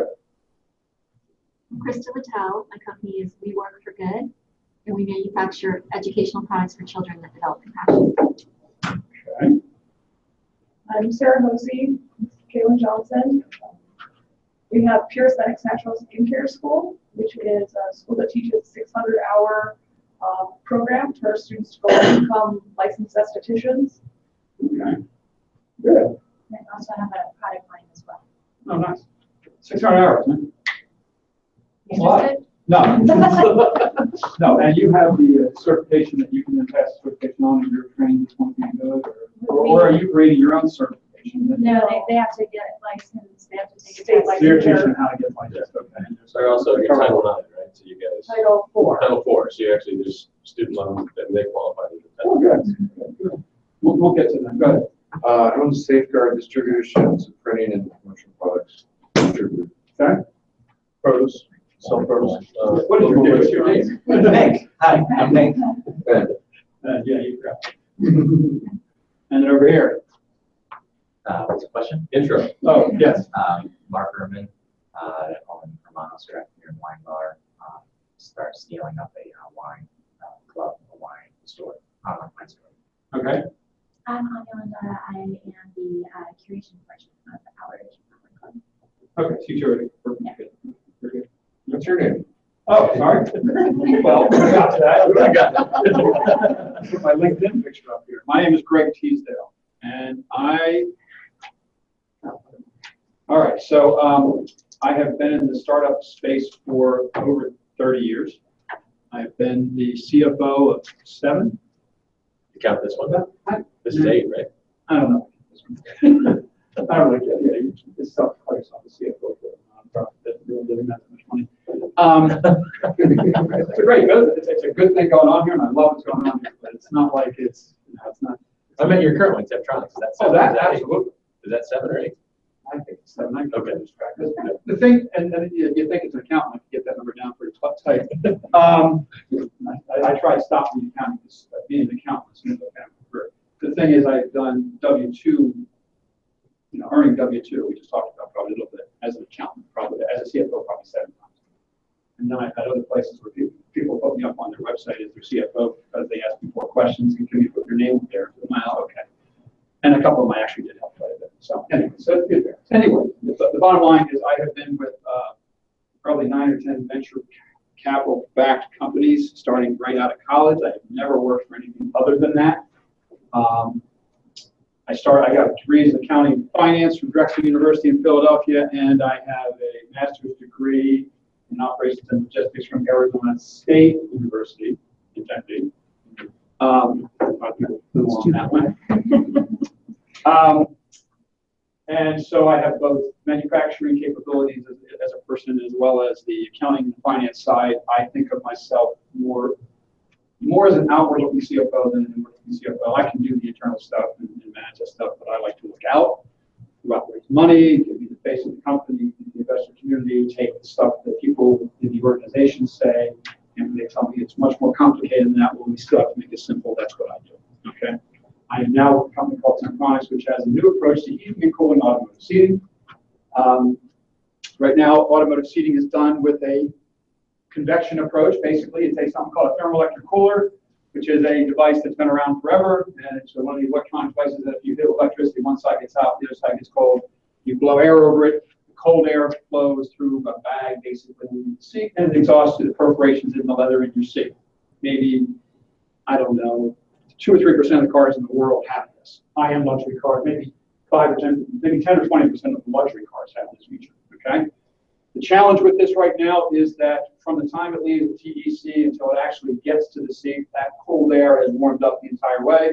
And when you sit on the seat, you block perforations in the leather, so you don't even get the cold air on you in the first place. It just kind of comes up around you. So the inventor, founder of this company, about 5 or 6, 7 years ago, came to this idea to pop open the thermal cooler, take all the individual chips on it, put it on a braided wire, much like the shielding on your coax cable, and he, for all intents and purposes, soldered them on the braided wire and weave it into the foam in the seat. So now when you sit down on the seat, you are actually making contact through the leather with all these tiny little electronic devices. There's 200 sets of them in every seat. So it's the difference between conduction and convection. So when you air condition this room, we blow 55-degree air out of there to try to make this room 80 degrees, 75 degrees. If you are right up against that, or think about an ice cube up against your face, that's conduction, right? I'm sure you know the difference between conduction and convection, but it's that dramatic. You sit in these seats and you get cold right away. In Arizona, it's a big deal. We're selling to the automotive industry. For us, we determined it's about a $2+ billion market, something like that, just for the stuff we sell. Because the automotive scene, you can imagine, there's 80, 90 million cars sold in the world every year. Probably 10% of them are candidates more than 2 seats at minimum in every car. And right now, I'm in the process of raising money for that company. So I've been doing the Series C round of venture financing since, well, I joined the company a year ago. I pretty much got active about 5 or 6 months ago on this, getting everything ready. And I think I'm going to close the term sheet this week. And I'm going to be getting the money in say, 3 or 4 weeks after. It's been a good week. Give us an idea of the size of the raise, roughly. Yeah, I probably can, yes. We're raising about $9 million. Some have already raised, but we have to get a lead, and it's a strategic company in the automotive industry, and they're doing 5. Well, hopefully they will. We have to get the term sheet signed, but I spent yesterday and the day before ensuring face-to-face with these people for a really long period of time. And we walked out saying, yeah, I think we have a deal. So we got to get the term sheet documented and go from there. So that's good. If that doesn't work, I have a backup term sheet. And if that doesn't work, I got some other backups as well. So we're going to get this thing done. This one has been easier than many of the other ones I've done. Some of the companies I have been with, I was in tablet computing in 1982. You know the tablets you have around right now? Tablet computers? They actually existed, a form of that in 1982. It was more like an Etch-a-Sketch with a pen hung on it. You know, and you draw what you drew on, it shows up on the computer, but that was the early days of that. I was with a company with the first LCDs and cell phones. Motorola, 95% of the cell phone market, we were doing the LCDs for a company in Phoenix. I was the CFO of the company that put the fingerprint sensor into Apple. So the Apple iPhones that have fingerprint sensor on it, to use when you do Apple Pay. That was the company I was with in Florida for half a dozen years, about 2 years. And there's been other ones like that. Anyway, Is Temptronics here in town? it's Temptronics. Everybody puts that extra T in there. Yes, it is. It's over by Rincon Market. There's about 20 of us here and maybe 20 in Iowa. But Douglas, we usually deal operations. So, anyway, so that's what I've done. And so about a year or 2 ago, I got involved in this program. The very first cohort was Tony and me and Justin, but mostly Tony and me were doing what he's doing all the time now. So the one wire from Ranger has taken the theme that I've always professed. Are you familiar with that term, one wire from Ranger? In the early days of the Texas Rangers, there wasn't that many of them. Go down to Laredo, one riot, one Ranger. That's all you're getting. Nobody's going with it, right? That's where the term came from. So in the world of business, the opposite of the one wire, one Ranger is the 4-legged salesman. Oh, we're going to that account. Oh, I'll go with you. No, you're going to say one person. I'm not paying double the airfare. Anyway, so this is what I've done. And I've helped with this class here. And this is probably a pitch I've given 3 or 4 or 5 times now, I guess. And I will probably keep giving it. I'm going to be back on Tuesday for something else. We're supposed to be here this Tuesday, but I was in Detroit. So anyway. Okay. I was struggling with this. So I'm trying to think through the businesses. Mostly, let's see, your produce. Okay, so product. Okay. So service is more like, yeah. Well, the wine could be either way. Okay. Product. Service. Okay, so it's a combination. One of the challenges that we have in this class is that you get here and you say, okay, we're going to try and teach you how to do something here, but oh, by the way, for everyone, it's going to be different. And not only just a little bit different, but a lot different. Okay. So the concept of revenue projections. Let me clear that whiteboard because you're eventually going to need it. Maybe. I tend to go that way. Where do I start with this? All right, so revenue projection is part of budgeting. How many people actually do a budget? Okay, Not bad. No, that's bad. That's bad. That's your head. You know what I'm gonna do? I'm gonna jump. Yeah, yeah. Does a budget in your head count? No, it does not. No. I'm gonna jump into that, because that's the starting point of all of that. I have another budgets, and I want to do the whole thing. And that would be this one.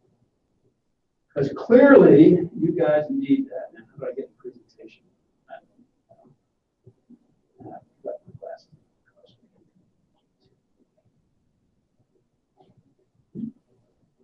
No. All right, we're going to look at these. Well, Tony, can you put this? I'm going to jump to the budgets just a little bit, because apparently nobody here, well, 2 people here are budgets. So we're going to start with that.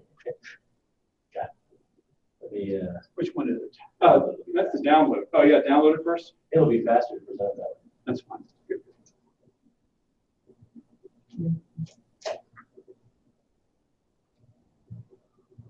But not the revenue, the other one. The budget didn't switch. Yeah.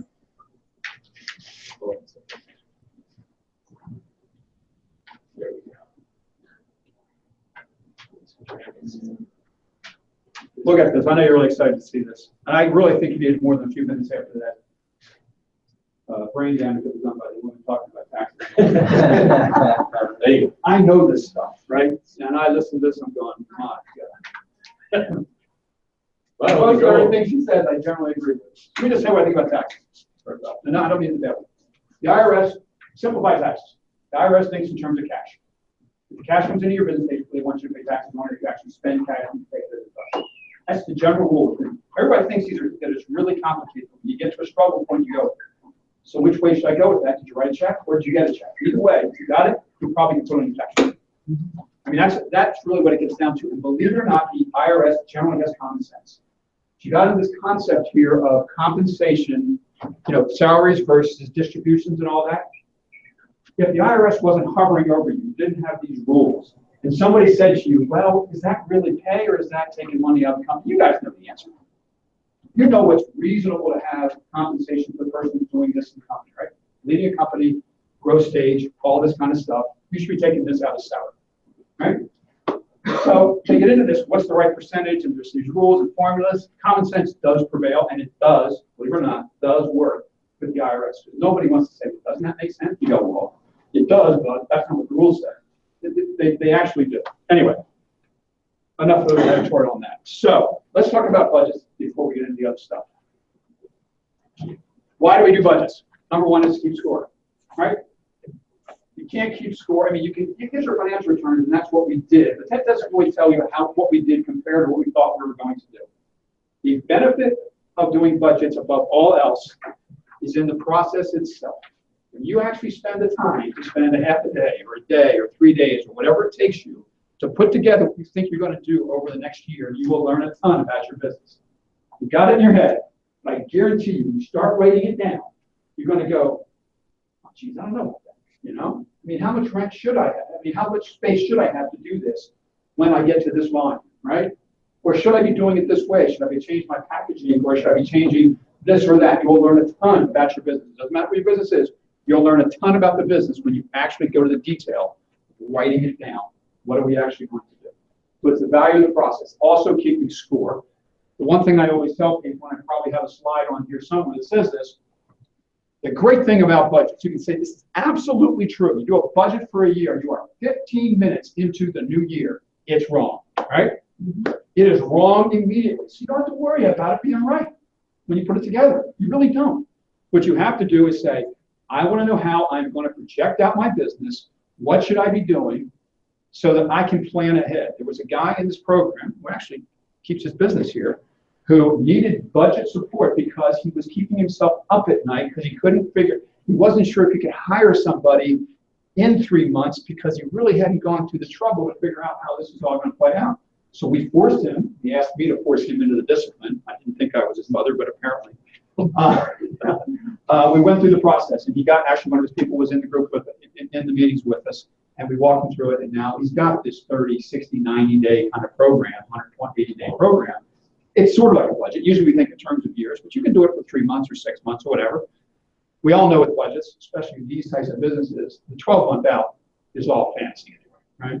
I mean, if you guys really know that, then you're probably not growing your business. It's the steady everything. Because if you think you're growing, you have no idea what the slope on that line is. Anyway, this guy came in and now he sleeps at night. He knows I'm going to have enough money and now I can hire that person to go out and do the sales. I can hire that person to do the coding, whatever the case may be. So there's a lot to be said for that. Track record and credibility. Go to a bank, try to get a loan. They'll ask you what your budget is. Right? Show me your plan. Right? They're going to see your plan. How'd you do against your plan last year? Oh, I didn't have one last year. Okay.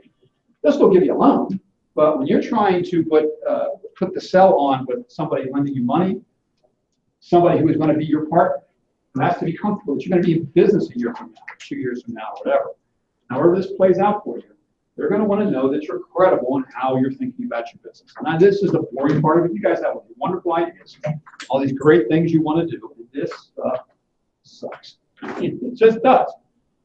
But there's a great value to it. Some of the stuff we'll talk about is and I'll get into a little bit, is how to try to make it simpler. The last thing is clean windshield. I joined a company here in town about 20 years ago, and the CEO said to me that before I got there, and this wasn't so much about me as the guy that I replaced. He said, the guy would show up in the meetings, and I would be trying to figure something out and have all these papers and all these spreadsheets and everything on there, every bit of it was right. But I had no idea what I was looking at, okay? He said it was like driving down the road with mud on the windshield. He said, you came in and you just took it all and put it in one page and summarized it. And now it's like cleaning the windshield off. I can see down the road. I can see where I'm going. A lot of this budgeting stuff is seeing down the road. When you're talking to people, you're saying to them, we're working together with a partner. We're working with a vendor. You're trying to get a credit line from a vendor. They're going to want to lend you money, basically, if they're going to give you product on time. They want confidence that you know where you're going, right? This is the kind of stuff that will get you there. And when you do this, a lot of stuff that you're learning here, how long have you been in this now, a month or so? 6 weeks. Yeah, okay. So one of the things we do here, you've been through the pitch already, right? That's one I really want to give up on.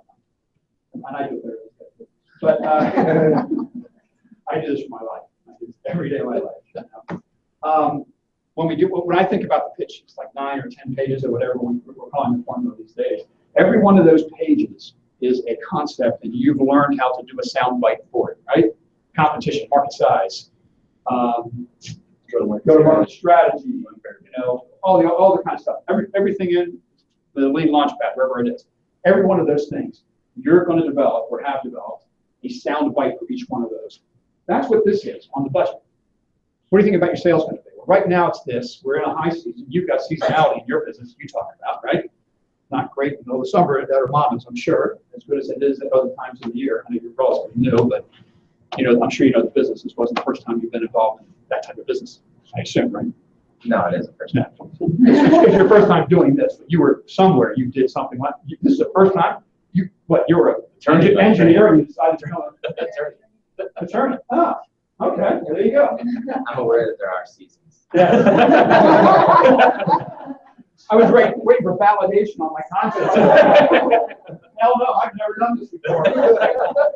Well, we know in Arizona there are seasons, without a doubt, especially in the restaurant business. And everybody has, whether it's seasonality or whatever the case may be, and you explain these things and you do them crisply and cleanly, and people go, all right, you know what you're talking about. It comes back to the credibility, right? So all of you are thinking about that. What else have I got on this slide? We're not going to do the whole thing. Okay, so number one, you don't have time to do it. I'm going to tell you, you don't have time not to do it. You simply don't. You should walk out of here and start on thinking about it on your way home.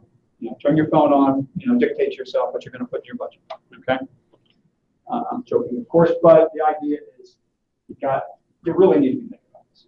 And you really need to get something down, even if it's only 2 pages of stuff, right? I think I'm going to sell this by quarter, by month is great. Hell, I've done cash flows by week in companies that really struggle in cash flow wise. I didn't know, when is it running out, the biggest challenge here is uncertainty.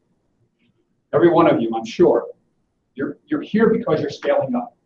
Scaling up is wonderful. Scaling up introduces a whole bunch of uncertainty, right? like I said, a nice steady business. You sit on the street corner out there, where Ike's is, and they're selling coffee, and pretty much they know how much coffee they're going to sell and there's only a little bit that dial moves for them, right? Doesn't matter what they do, they're not going to sell. They're not going to increase sales by more than 10%. And if they have a bad year, it's only going to go down 10%, right? So, but you guys, in theory, with the scale-up program, you're trying to put yourself on a much higher trajectory, much higher path. So it's going to be complicated. There's lots of unknowns, and things are changing hopefully very fast for you. I mean, it's both good and bad. There's the anxiety that comes with fast change, but there's also the I love this shit, theory, right? This is why we do this, right? To get it to charge us up. And of course, there's the lack of budgeting skills, which some of you or many of you may not have. One of the things we do here, as you've probably seen, is that this is kind of like this 10 weeks, or whatever it is, it's a kind of a mini MBA, but it's really not, because when you get done in an MBA or something like that, you actually have real skills that you can apply. I think of it as you walk in here to a certain extent, not knowing what you don't know, and we're going to teach you what it is you don't know. Now you got to figure that out, but you'll know what you don't know. This is the kind of stuff right here. We're not going to teach you budgeting skills, and frankly, it's not going to be between now and the time of June 29th. That's not going to be that valuable to you. But we're going to tell you how to think about these things so your skills, so you will develop skills.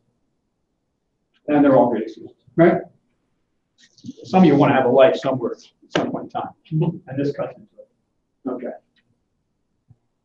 Budget is not a flexible document. Number one, this is a big one.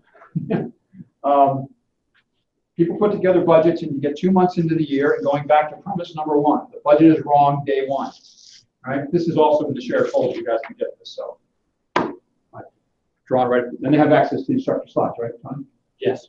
You can get all this.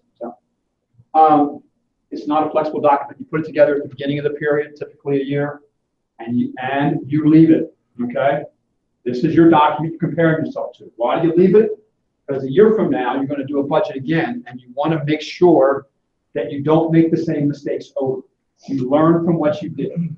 Boy, it was really silly of me to think that this was only going to cost that. It was really dumb to think we were going to penetrate that market this quickly. Usually it's the bad things. I'm sorry, but it is. It's all the stupid things we do that we find out that went against us. But that doesn't mean you should not be doing course corrections along the way. But you put the budget out there, you do it. No matter how bad your first budget is, your second budget will be better. And the third one will be better than that. You will never get down to that point where you're going to have good budgets until you screw a couple up on the front end. And you got to get in that process. Let's get one out there so you can screw it up. Oh, here we go. There's my crumbs. It's going to be wrong day 2. Well, 15 minutes in. Forget about being precise. Go back to this point. Don't worry about the real. On the one hand, you want to think through the pieces of your budget as what you're working on. When I say budgets, it's what are we going to sell and how much is it going to cost and how much space we need and how many people I have to hire and all that kind of stuff. All of these are little thought modules that you can work through in your head, and you should do that.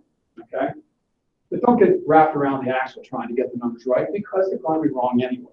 You'll learn how to do this. You spend a whole bunch of time on this and you realize, well, I got it really tight, but it didn't buy me that much, right? I got it to plus or minus 10%, it just doesn't matter, right? You want to get in and out of the process as quickly as you can and start tracking to it, you'll learn, right? And coming back to the concept of module, everything can be broken down into a module. Okay, this company I'm working with right now, I've got to come up with tiny little modules for all the stuff I'm doing. We have a product that has 400 separate little components that all go on a printed circuit board and this. And depending on the volume, the price is this. And then we take that and we solder it, and then we do this. And we put it in foam, we do all that. All of that just the cost of goods sold in a series of modules. I break them down into little modules and say, right now I'm just going to think about this. Right now I'm just going to think about this. And then I'm going to think about this, and I'm going to bring it all together. Okay?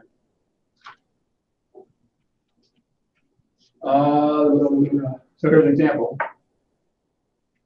So you got to lease space. Most of you, not all of you, lease space somewhere. You got to figure out what's the right space to lease. And if you're growing, I think in the restaurant business, this is the wine club though. That's kind of an offshoot, right? Okay. So how much space do you need for what you're trying to do? Identify your variables. What drives the identification of your space?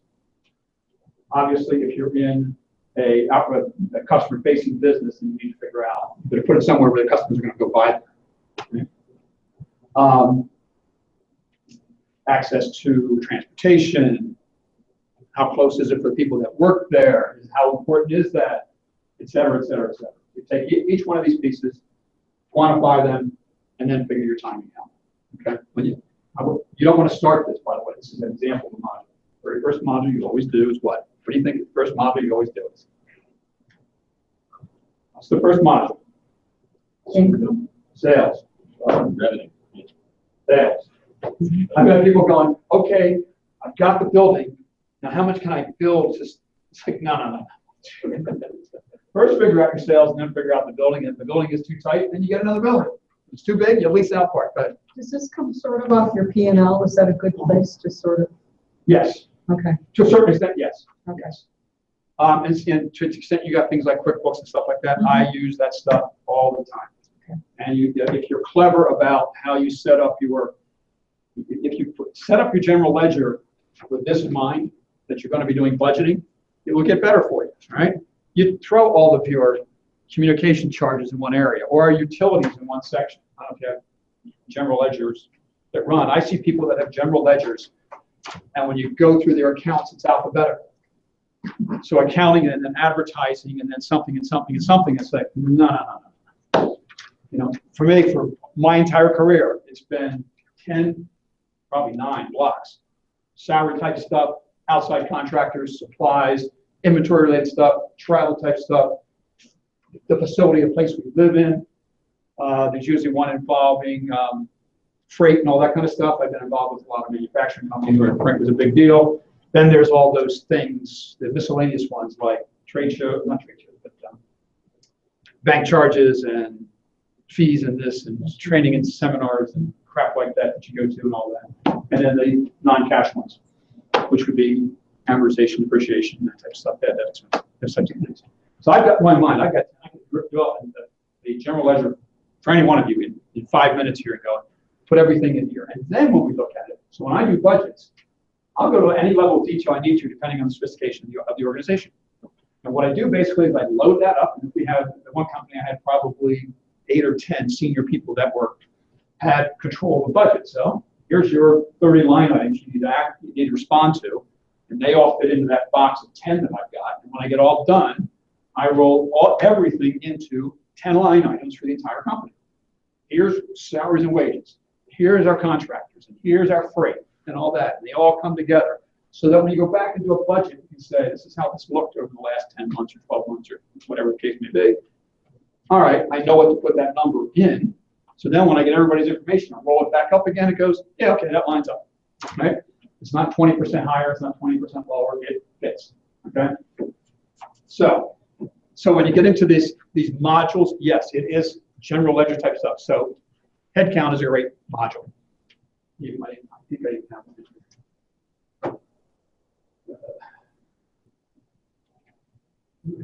There's my headcount. No, there we go. So I create what I call a matrix. I do matrices across the board here. So here's if you get sophisticated with Excel, you can do great things with it. And if you're not sophisticated with Excel, you just run the totals off the bottom, and that's good enough oftentimes. But I've got departments, because I will probably bring this down into 5 departments or 3 departments or something, right? And I've got titles. You know, some of them I know who the person is when they get paid, and I know who I'm going to hire, and you start laying these things in. So I know the title. If I don't know the name, I do this. What's their salary? What's their start month? I create one of these. Assign a start month. And I'll run these things out 5 years. Some of the stuff I do. The one I'm working on right now, which I'll be doing when I go home. Because I've got one that's going to go about 60 months. And I go through and I just run this down. I go, okay, year 2, middle of year 2, month 15, I'm going to do this. So to start month in, there's formulas you can run in here. They're not that complicated. They're really not. I can load them. They're probably in, Tony, if anybody asks about these, they're in the last cohort of the one before. The actual Excel spreadsheet for this stuff. You can actually load and run it. So you can actually get this and use it and populate your own stuff. In prior cohorts, we did that. But frankly, we determined that a lot of this, actually getting the nuts and bolts of this, is really not appropriate for the first 10 weeks. It's just not, it's something you should get to. It gets into the, now you know what you don't know. So the next step is how do you get it? All right, move back up. This is probably a better way to go. All right, so there's one. So I talked about this. These were all the things that we got into when we're identifying this space, all the way down to, where did I get it? Amount of square foot per people, per person in there. If you've got a call center, and you're going to use something like 80 square feet per person. If you've got a manufacturing floor, maybe it's 100. If you've got, depends on where you're at, right? How much space do you need around you? Right? Common area, all that stuff. All these things you sort out. Spreadsheets are cheap, right? Every sheet is different. I assume everybody here has at least got on their spreadsheet once or twice. So go to a new sheet. Go to a new sheet. I've watched people go, oh, I get this over here. I need to figure this out. And they go down over here and do it. And then they go over here and do something else. You know, where did I get that? Where, you know, you can just add sheets. Okay. Use lots of sheets. Everything, baby steps, one step at a time. Tolerance stack up is an issue with budgeting. Tolerance stack up, what that means basically is, well, I spent last year $217 a month on office supplies, so I'm going to write $240 this year. And on, pick another one, something else I spent money on. The guy that brings me bottled water, it was $28 a month. Now I'm going to write down 32. What happens is people always go up. And you got a little here, and a little here, and a little here, and a little here, and you get all of a sudden you get what's called tolerance stack up. In the technical world, tolerance stack up is building parts. We have a plus or minus. Everybody knows anything. If I cut a piece of wood and it's to a print, the print will say this needs to be 12 inches plus or minus an 8, plus or minus a 16, something like that. And you're going to marry it up with this part and that part and this part and this part, and all of those are plus or minus an 8. Just maybe fine. But if every single one of those parts is on the plus side, it's going to be built to print. Every one of those parts will be built to print, and it won't go together, right? Because it's the tolerances are now stacked up. Things don't fit. Okay, it applies to budgets as well, right? So you start doing things. You've got a lot of line items in your budget towards this, that, and everything else. If you were budgeting next year, you say, I look at last year, I had $1 here or $5 there, whatever it is on every line item. You're going to have a budget, and you're going to go, oh shit, I'm not going to make any money. When in fact you may be in good shape, you just haven't figured it out.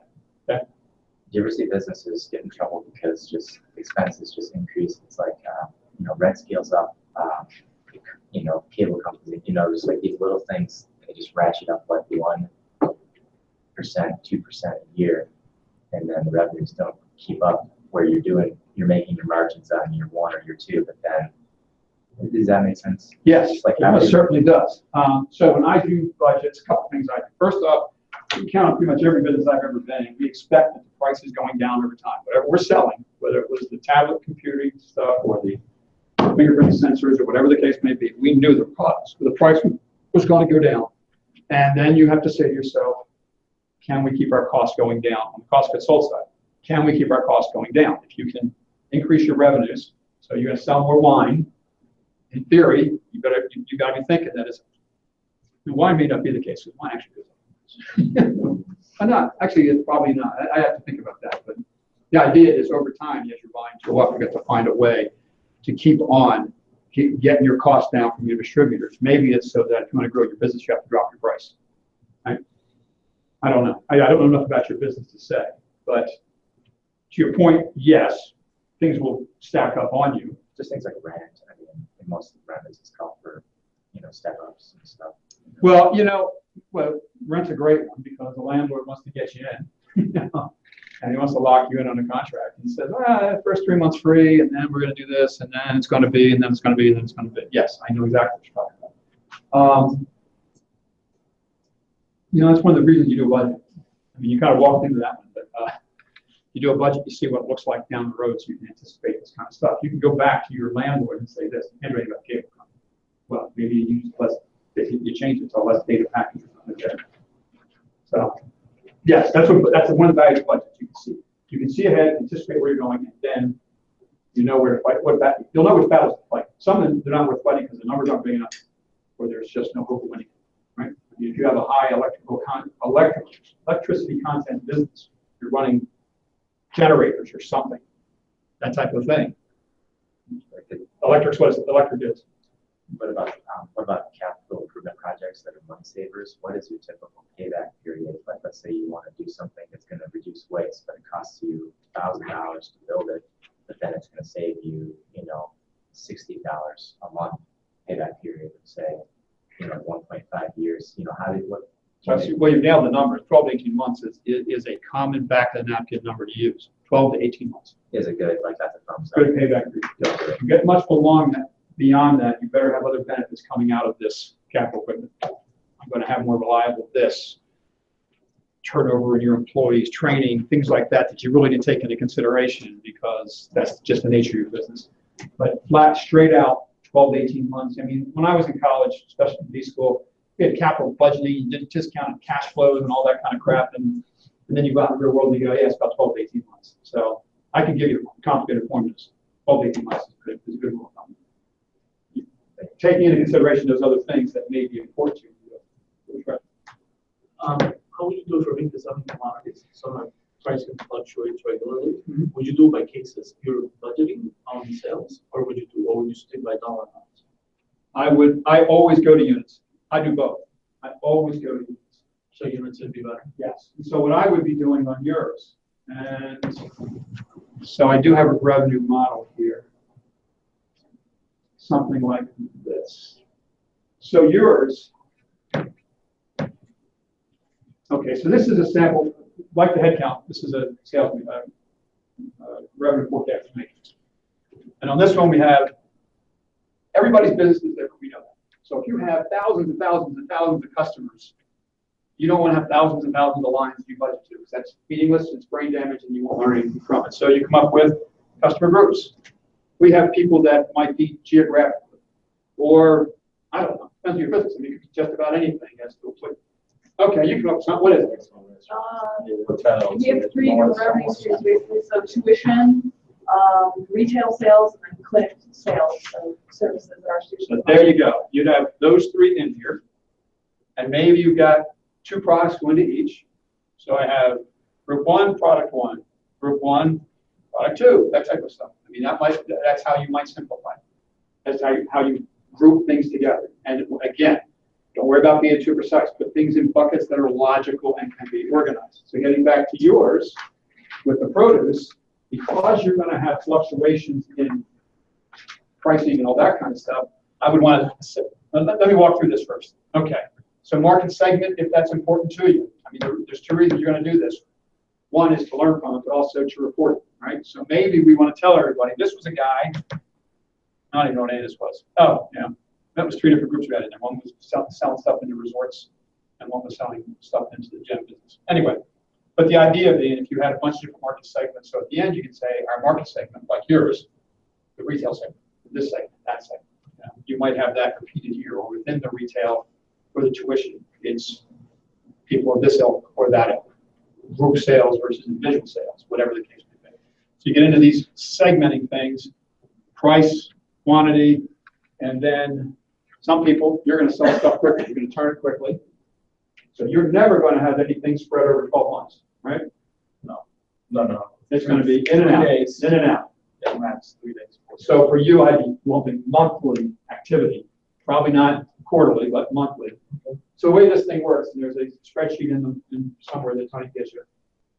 So you monthly order it in. Remember, we had the thing January, February, order month 1, 2, 3, et cetera, et cetera. You pick a month. How long? What's the lead time from the time I get the order until I ship it? Yours is probably pretty quick. Some of you guys may, no, I can't do it for whatever. I think everybody here is probably on a pretty quick turn. Well, your program runs 600 hours, so it's going to run months. Okay, so yours, your revenue can be spread over, at least logically, it's going to be spread over 12 months, right? Or 6 months, or whatever 600 hours it equates to, depending on how ready once you got. You may get paid up front, but from a revenue recognition standpoint, you need to be thinking about spreading it. You understand the difference? Revenue recognition, does that term mean anything to you? Cool, then. Yeah, basically. So the idea is, and this is where a lot, you read about this in the paper all the time, is that software companies, they've got a commitment to deliver software for 12 months. You sign up for a 12-month subscription or something. I give you the money now. 12 months, I have to make sure that software is available to you. cloud-based stuff and all that. In accounting, in the world of accounting, in doing your budget, you have to recognize that over 12 months, 6 months, whatever the life of the contract is. So you would take your 600 hours and divide it by 50 hours a month. This model will accommodate that. Yours, someplace else in here, you do the cash. Sometimes if you have a lot of businesses are simple enough that you sell it, and you get the cash. You sell it, you get the cash. You guys are selling it probably up front. You get the cash up front, and you're delivering on services for the next X period of time. I'm assuming that's how your stuff works, right? It depends. If people are willing to pay all the tuition up front, and you can make that happen, right? But maybe you have lumpy payments type of stuff. That's fine. Okay. But this is just the revenue recognition side, and that's why I was making the point: revenue recognition versus cash. Don't confuse the two, right? This is how the period I'm delivering the service or delivering the product over. 12 months, the first revenue month. This one takes, the order month is 3, lead time is 1, so I'm going to make the first revenue month is month 4, right? I ordered in March, it took a month, I delivered in April. And I'm going to deliver 12 months, so it's going to go to month 15, okay? This is what the model does, okay? Does it kind of make sense? It's just math, basically, get down to it. And the matrix portion of it, you just populate all this, and with my magical spreadsheets, all the answers come out. And how often would you do this? Once a year.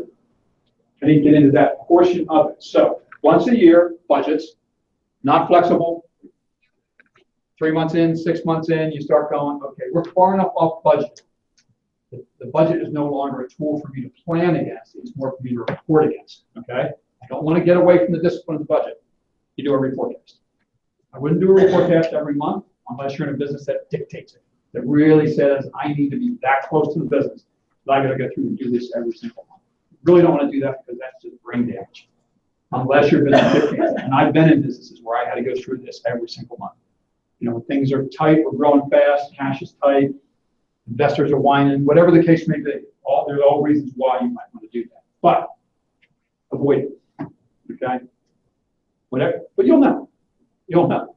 If you appreciate the value of the budgeting and you really put value on the product, first month out, the budget and forecast are the same thing, right?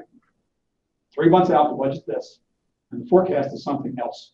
If you can't rely on the budget anymore to tell you where you're going, do a reforecast, okay? And I mean a meaningful amount, not trivial. Okay, so this is the sales matrix, and I actually walk through and do all this kind of stuff. This is all this, and the way I do these is, to your point, is the top portion. I actually have this in 4 blocks. Order units, shipment units, order units, order dollars, shipment units, shipment dollars. So orders and revenues. And that may not be meaningful to you because you're going to ship in the same month. But somebody like you guys who are basically going to be recognizing revenue over 12 months, you kind of want to know who's going to sign up for my class now. How does that look? As opposed to when I'm actually going to be recognizing the revenue, right? I can see a question. Yeah, I have no idea what it is. Yeah. I can see a question coming. So we have both scenarios where we're e-commerce, where we sell that day, we do cash that day, but then we also have orders coming in that are for 2 or 3 months out. So, right. So that's what thinking about that. I was thinking about the application of that. Well, so here you're saying e-commerce return, and the next one might be bulk orders. Right. And you can break that into a customer group or a market segment or come up with your own names for it. Yeah, just break out that way. To say, yeah. And so again, it's a spreadsheet. You can have as many lines as you want, but if you get past about 30 or 40 lines, your brain's going to start to hurt. So you want to keep it something condensed. How do you deal with projects that get delayed, which happens to us fairly often? Big projects, not so much the smaller ones. That's the difference between budgeting and forecasting. Oh, okay. Right? You did this with the budget. You take this same sheet. I take these same sheets. I create a whole new directory of stuff, and I go, okay, let's update it with the new information. That's how I would approach that. And I do. I have a separate directory for budget and another one for the forecast that is the active thing we're working on. I think of forecast as internal management and budget as being external, reporting to investors and banks and just the outside world. You know, this is our budget. They don't need to see what your forecast is. This is our budget. This is where we're going. Okay. Unless you become a public company, which I hope you all become, because that means you did really, really well. And then you have to do it. By that time, you'll have people to do this for you. Anyway, So, Pretty quickly when people do this one. yes, I like to see that. Anyway, so this actually lives out over here. This is the unit section of it, and my prop. And you can look at this if you want to. It's in the thing. I'm not going to spend a lot of time on that. And then I get into the dollars next. So this is the same thing. Remember I said units, dollars. So for the purpose of this, let's talk shipments, not worry about orders. You'd have two sections. Order units at top, dollars at the bottom. You guys might just be dollars. Maybe it is you. I don't know. It depends. You might probably have wines that are segmented in terms of price or color or something. There may be some delineations you have in it. I don't know if that's your business at this point to know. But there will be areas in here you might want to break it out. Another thing, so yours, what I do oftentimes is, this is my January line item, this is my February line item, this is my March line item, and I just stack. Again, it's a spreadsheet, it's cheap, but now as far as you need to go. But like, for instance, column 2 says product. Yeah. I carry 70 different commodities. Okay. And this isn't your inventory control system. This is your budget. Correct, but what would you put instead of like the Well, can your 70 products be grouped into 5? Sure. Or 2, or 3, or as opposed to, because many of those 70 look alike, sort of. Correct. It's all Tomatoes is a tomato. well, This it year can round be- stuff, right? Tomatoes and lettuce are gonna ship year round, but maybe squash or, I mean, you might wanna be able to plan for seasonality, that might be where to do the buckets, right? freight cost, freight as a percentage of revenue.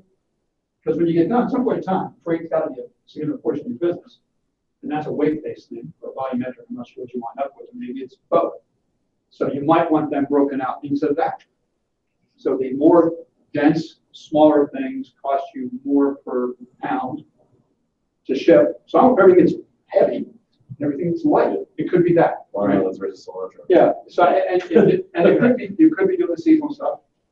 You could also be, you could try to break the buckets down by the extreme variability. Like if squash don't change in price that much, maybe you want to be able to control that better, but tomatoes could be all over the board. Yeah. So you, especially seasonality, you might want to try to track the bucket of the really. There's a few different ways to go about it. Yeah. Depends on what's more important. Now, to your, if the reason you have fluctuations is highly seasonal, then having a single month for each one would allow you to change the price you're going to be able to charge each month and your cost for each month. If it's some other factor, you're facing just the vagaries of the market, then all you got to do is pick, what you need to do is pick a number you think is kind of at the center. I know that's really hard, but the idea is you're just, whatever you do this first time, you'll be better at the next time.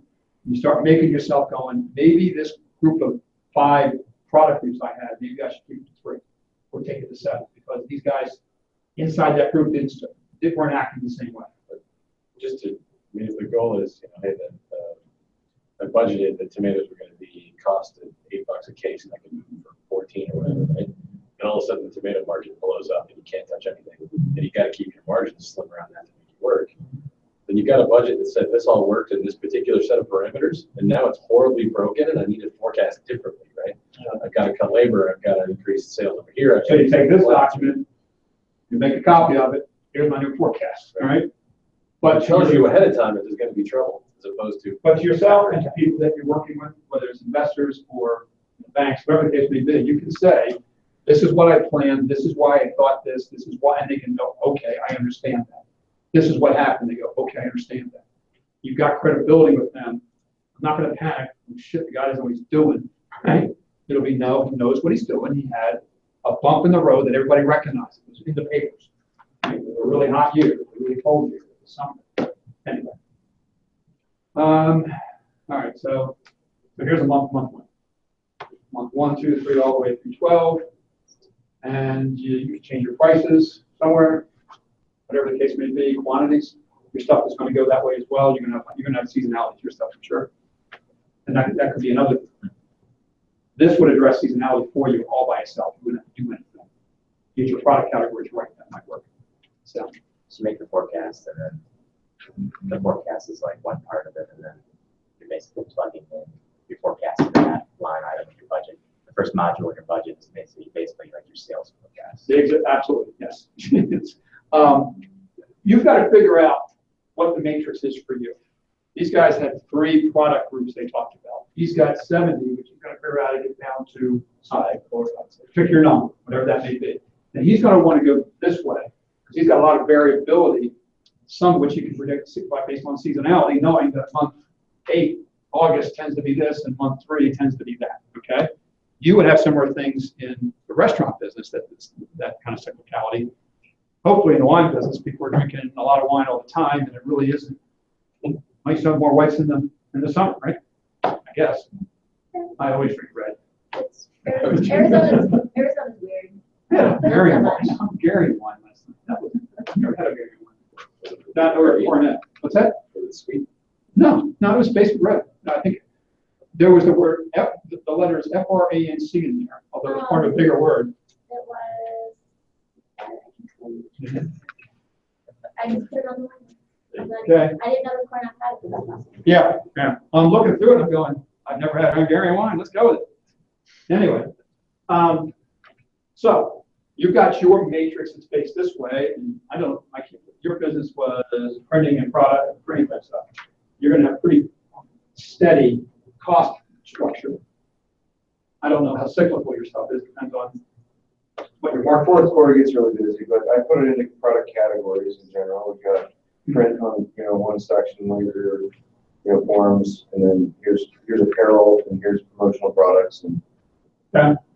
So this lays out for you as well, and whether you want to go monthly or you want to do annuals. I mean, sometimes you do annuals only for yourself, right?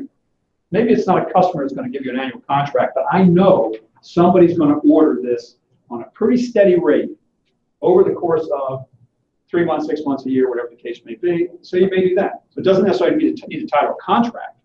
That's how your business plays. So you're going to group all your stuff together, and if you know it's steady, you don't need to have 12 months, right? You can have 1 and go from there. Okay? Pick your start month and all that.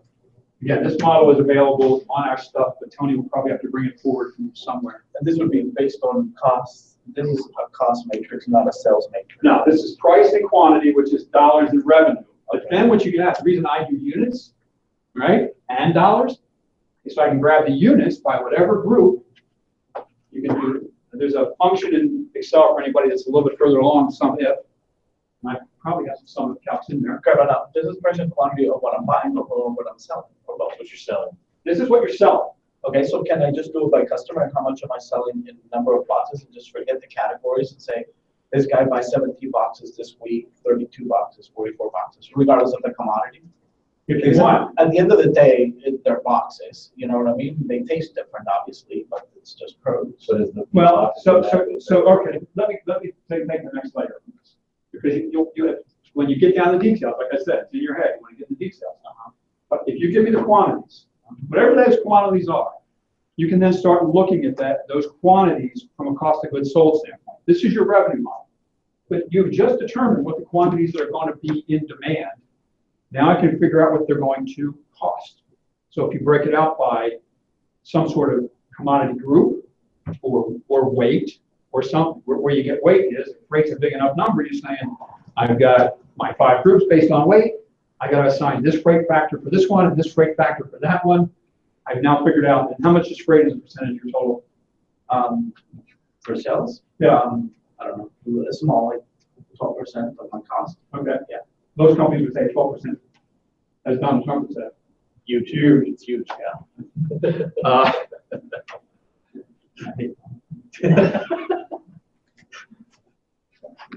Anyway, so at 12%, well, if some of them were 6%, some were 18%, you might want to do that. Okay? You don't have to. You start thinking through this, what goes in here, and how you're going to take it all the way to, a P&L. Those questions get answered for you. Try to keep it simple, but if you get too simple, then you stop getting information. The other thing to consider also is that when I start now getting real data, how do I compare? Because you're going to have, if you're not collecting the data that is actuals in a format that's similar to this, your head's going to explode trying to match them up when you go and say, well, this is what I thought I was going to do with these 5 categories. This is what I did in these 12 categories. And you get into that nonsense, right? So that's what we're just trying to do. What's that? I said my head's gonna explode just trying to do this. Well, and so yeah, let's keep your head from exploding. Simplicity. You will be able to get it down. Because again, this year, just get something, right? Get something. We think about looking 2 years back and then budget from there. Oh, yeah, you've got it? Yeah. Absolutely. Absolutely. Let's do that and say my goal is to go up, X amount of percentage per commodity and. Well, the scale program, we have you growing from whatever you are to like $100 million in 6 weeks or something. Right? Yeah. No. Whatever these guys say, you have to manage business, you have to pay the bills. Our goals for you don't have to match up with that necessarily, but you got to pay bills, so you got to do what you got to do. Yeah. Yes, I would absolutely. If I had historical data, absolutely. Okay. A lot of your budgeting can be done from historical data, and there's things that just aren't going to change enough that you care about. If you have 50 line items on your general ledger or 30 or whatever, something's just not going to change. So anyway. But from that, you'll get percentage of this to that. You got to be thinking about what relationship can I grab out of sales or somewhere that tells me what this is. If you do 1,700 boxes, that means I have one employee. If I have 3,400 boxes or 3,000, I have to have whatever. You'll have relationships like that. I need this much space. I don't know, like how much electricity you use. Because of the size of some of this refrigerator, I'm sure it is, you're paying reefer space and all that. So anyway, and all of you have this. If you have a service, it's a little bit easier in that regard, but you still have historical costs. How much you're spending to get your customers to respond to them. There's things in there. There's stuff you have. You got to mine that data and turn it into, I like to say, turn data into information. I joined our company a long time ago. Of course, now as old as I am, most of the companies were a long time ago. I had a stack of paper this tall. I walked in from a cost accountant and had these big 11 by 14 stacked this high. And the CFO, I wasn't the CFO at the time, came up and said, well, that's our cost accounting reports. And I looked at that and I'm going, okay. Got a whole lot of data. It's accurate. Yeah, it's very accurate. Yeah. A huge amount of data. We have absolutely no information. We got a stack of data this tall. We have no information. So my challenge was, how do I do that? It's the same process. Is I'm going to try and get these things and group them into commodity codes or this or that or some whatever the case may be, so that I can now come up with 1 page, 5 pages of usable information. Anyway, okay. I'm using up most of the time on this, which was kind of the plan anyway. This was more the modeling side of things. The idea by creating a matrix, you can decide how you want your output to look. Your output to look with respect to talking to people, right? Your business, you have 3 segments. You tell me the percentages of revenues from each one of the segments. We should make them both go across the room and write it down, and then come back and see. It's being in a room with a hot like the dating game concept there. Primarily, it's tuition. I would say about 70% close to 70%. That's what I was going to say. Sure you were. I was thinking 28, but no, 70. Oh, I'm sure you are, I'm sure. But the other two, I think, Let's do retail sales, probably 15, 20%. And 20. 2 years from now, what's it going to be? Probably, hopefully, well, I know the retail sales go up. Okay, let me just stop right there. That's why you should budget. You're having these discussions. These are important discussions to have. Not only should you be the same, but these are the things why should it be this way? What would make it be that? And then you get into what would the cost be for that? What would that mean to the business? Because if you haven't had even this discussion, I'm sure you haven't had discussions. What does that mean? Where are we going to be? What space are we going to be? And what kind of people are we going to have to hire, et cetera, et cetera. Okay? This is my point. Okay? You did a great job making that point for me. I'm not trying to make you guys feel bad. I'm really not. This is the reason we do these things. Okay? What questions do you have? You can sit quietly. I don't know. I took a P&L and I just, added 12% to my total sales, and then I started looking at my numbers of expenses and saying, okay, this is going to go up, this is going to go up, top line, bottom line. But it sounds like I should look at your spreadsheets and see what other categories I should be thinking about analyzing. Well, first I'm going to tell you, if it works for you, you've got a budget, it's working for you, it's teaching you, and you're learning about the business, you've accomplished what you're supposed to accomplish. Okay? This is to give you some tools and ways of thinking about it so that when you come back a year later, you can say, I've now been thinking about this for a year. You've got data for years, right? Some number of years. Yeah. And you probably have that stack of paper, or something, virtually like that you can get some information that will tell you, oh, gosh, I didn't realize that. I do this stuff all the time. So one thing I was thinking, I just moved into a new office space, right? A guy that I meet with on a regular basis says, you need to, put together a budget for your move. And I said, how am I supposed to do that? I don't know what stuff costs, and I'm just going to have to tackle it when it arrives, So I ended up buying furniture, and I built a showroom, and I, had carpet done, and I put a sign up, interior and exterior, and blah, blah, blah. And I turned around and I looked at the back end of it after a ribbon cutting. And I said, I spent $14,000, but I had no idea what.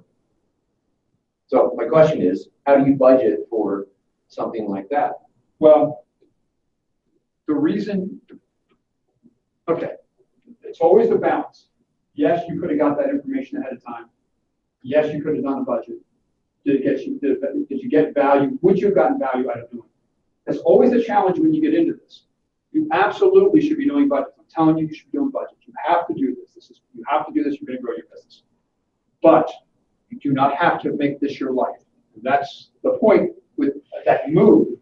Is it may have not been the way to go about doing it for you. But having said that, if you had gone through the process, having gone through the process, the next time you move, capture the data.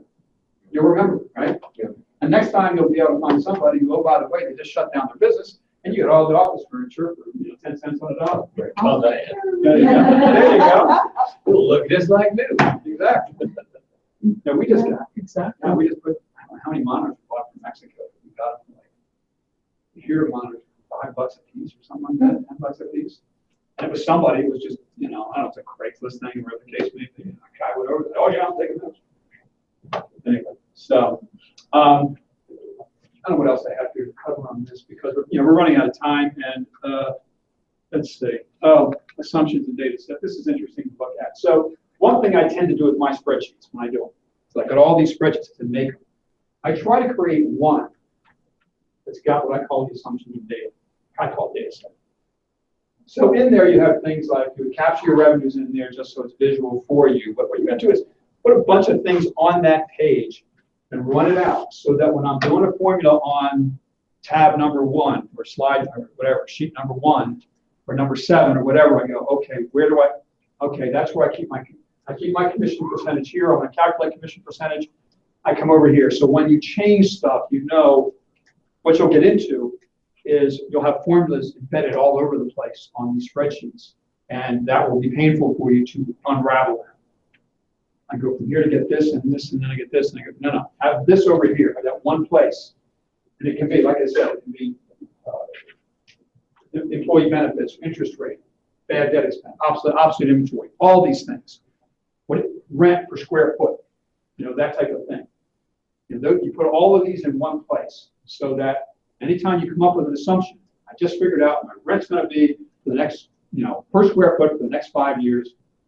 Boom, go in, regardless how many, and then maybe I'm going to somewhere calculate my square footage I actually need. So now I can keep all this data in one place. You can go look at it and going, okay, I'm revisiting now. I did the budget. Now I'm doing the forecast. I go through these assumptions and go, are they all good? Yeah, we're good. All right, so everything will ripple through somewhere in the spreadsheets that you're working on. Does that make sense? What I'm saying? Mm-hmm. Or did I just confuse you all? Keep track of your equations. That you've got an equation. Well, it's the assumptions and data. It's the variables that you don't want to be constantly looking for this, that, or something else. Because when you go and do that forecast, and all of a sudden, 2 months after the forecast, you go, something's not right here. And you go, oh shit, we forgot to change that. We forgot to change the price per square foot in our building. We forgot to change some, whatever the case may be. So keep it in one place. And have a problem. Yeah, that was one of them. One of our guys. Anyway, so it's that one.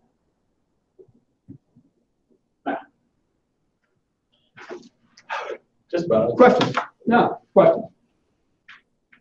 Gone through a lot of stuff here. Is this worthwhile? Yes.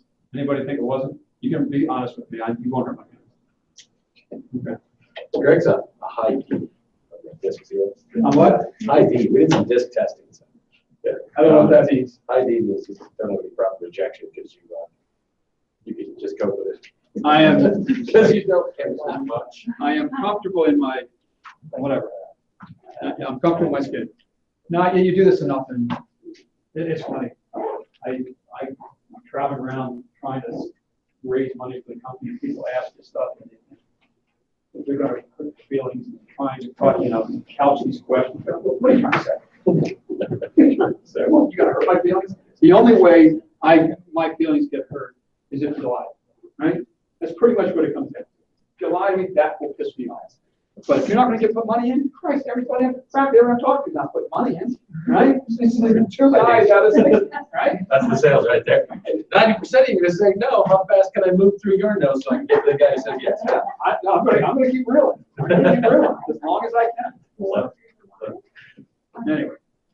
Any other questions for Greg? I'll be back on Tuesday to do my greatest hits. Tuesday is.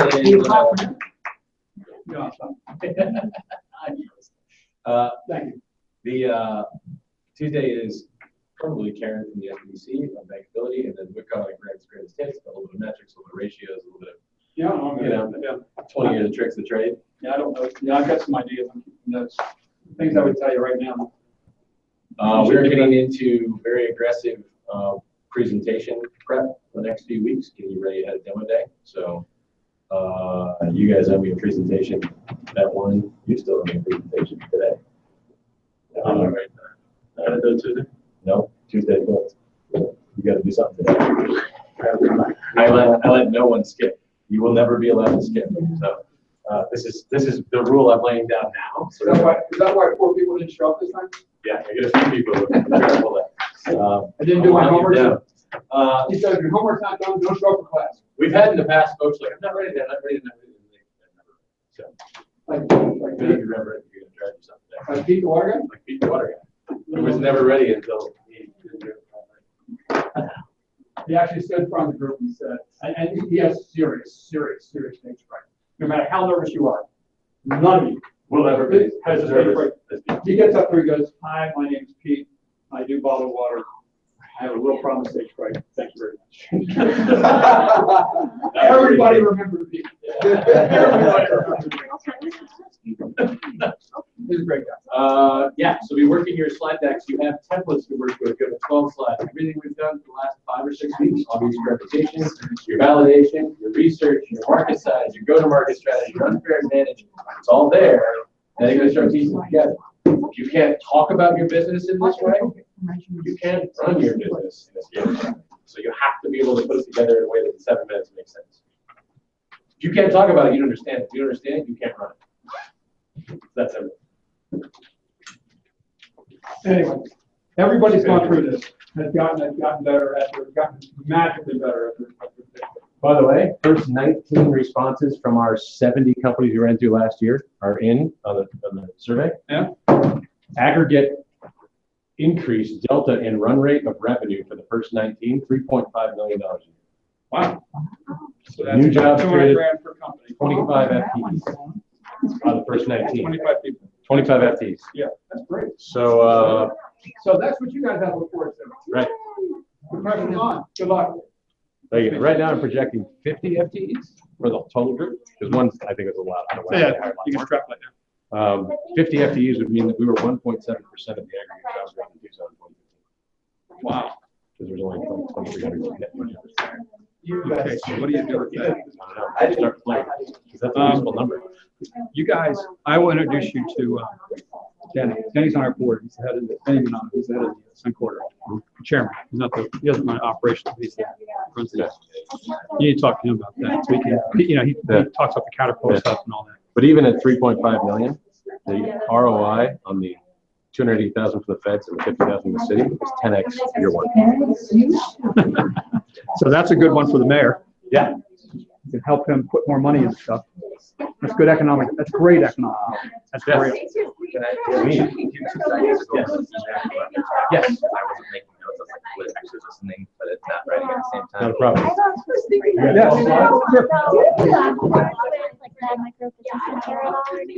Nope. Do you know anyone that does? That's wonderful. What do you want to know? I want some help making Ah. specifically labor budgets. Ah. So you need to. Well, off the top of my head, I would start. I keep going to this one guy. I'm just, and I'm gonna do that, but I've never done that before. Okay. $29 for this. You know.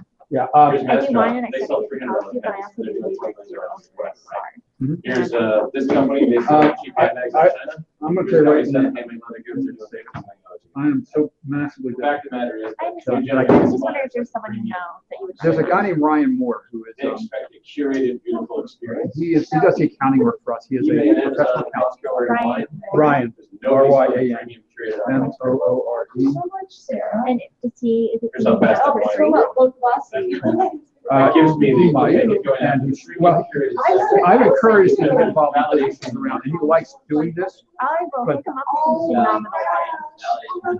Or beer. Well, there you go. There you go. That's, hey, paying the trade is perfectly okay. I will order him some really good bottles. And You if say- you like Hungarian wine, I've only had it once. You know? Providing this curated. So it's hard. It's like I can't eat it. Online wine buying experience. Everybody out there is playing with wine. And that is not the future at this point. So it's over. So No. We were gonna coach more people. Right? So- Did we do that? Oh, Ryan is starting. Ryan is starting. Yeah. Yeah, mark up, Tell him to talk to me.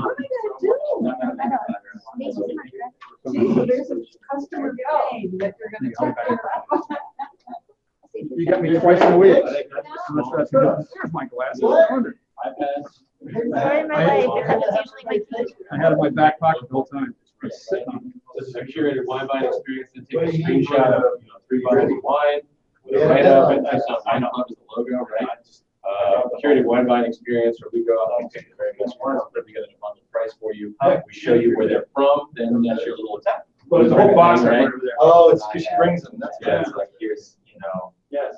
here's. Get your kid hyped up. brands, Get some sugar. Yeah. He is such a team, quiet. You actually just need calories. the movie. That's Well, that gets Others into like, like, you just need to give them. yeah, but sugar, not the right way. Like, how are you gonna mock it up? You have to get your permission, you don't worry about how many. Well, I get that, I get that. Anything else you do. Whatever we're going, it needs more protein than zero.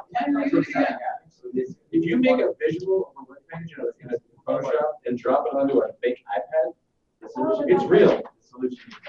Yeah, the solution is How working. would you recommend that we, like, if the whole page. We're gonna go opportunity. You got that Oh, covered. yeah. Stitch and fix. You're not a pain player, you're a premium opportunity.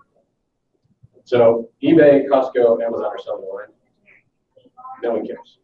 I mean, you care, you're never gonna win in that fight, right? But if we look at all these other successful premium brands in the Gen Y online space, nobody's doing this for wine. We've already proven that the market's out there, right? So you got the mass rapid spell pros. Yeah, we have to go look for them. Go look for premium leather goods, premium shoes, premium. There's people doing $50 million a year in the premium space in almost every category you can think of, and they're selling in general. Right. So go find 5 or 6 that align with Gen Y. You're only going to need 3 to make a point. But the point is, Amazon sells shoes, or Zappos sells shoes for cheap. These are people who spend $300 a pair, right? Yeah. These people sell this stuff for cheap. You're not selling cheap wine. You're not slinging Boone's Farm at low price. Right? You're selling a curated premium experience. Okay. And I know you said there's a difference between craft and millennials. Yeah, millennials is not all crap, right? You have to choose. Do we have to choose between millennials and Gen Y? Because You can say they're both increasing. They're both Well, taking over boomers right now. So yeah, you use the rest. I'm just saying, you said we're pursuing the craft market. The fastest growing percentage of the craft market is actually millennials and Gen Y, and here's the numbers, right? And you can do it that way, but craft could be boomers. There are boomers who like craft products, right? There's a lot of boomers drinking craft beer. How much Budweiser do you drink? None. Exactly, right? There's a lot of folks. None. And there's But he does drink a lot of Boone's Farm. Yeah. That you've never seen. This is a safe space. I'm not here to judge you. You judge me all you want, I'm gonna be fine. If it's all that's there, I'm gonna drink it, yeah. So, but the point of this is that you want to validate that there's this premium play. You want to show that there's nobody really doing this premium space, right? And you got to show how you're going to do the premium space. And then the go-to-market, part of that validation is the growth in this target demographic, this customer archetype, right? What percentage, you've got the craft beer market, what's the growth of the craft beer market? That's a premium I pay. Shit, I'm paying $7 a pint for beer. And my grandfather, we have this base $7 a pint for beer. So I can buy a case of beer for $2. Exactly. So you've got some great analogs. You just have to make me believe that this has not been done well yet. You have the capability of delivering it, and then show me the market. Right? The whole point of this is there's a big opportunity or a big pain. We actually have a solution that'll make sense. We're the right people to deliver it. Here's how we're going to do it. Give us your money. That's really the whole point of this. It's to pass a smell test. You've got perfect experimental validation. Trying to get a liquor license, you know, the regulatory stuff, right? Yeah. Where are little boxes? What are you selling? Is this the case of wine at a time subscription model? Or is It's a bundle. It's a curated bundle. So they just did 3 Tempernios, right? 3 Tempernios, 3 versions of Spain. We're going to go do the research for you. We're going to sell you 3 bottles at a time. You can get 3 different, all the same varietal, but 3 different regions. You can do the taste. There's going to be a video eventually. And you're going to be right there. Yeah. You'd be like, What do you say is like wine candy for your face? That's right.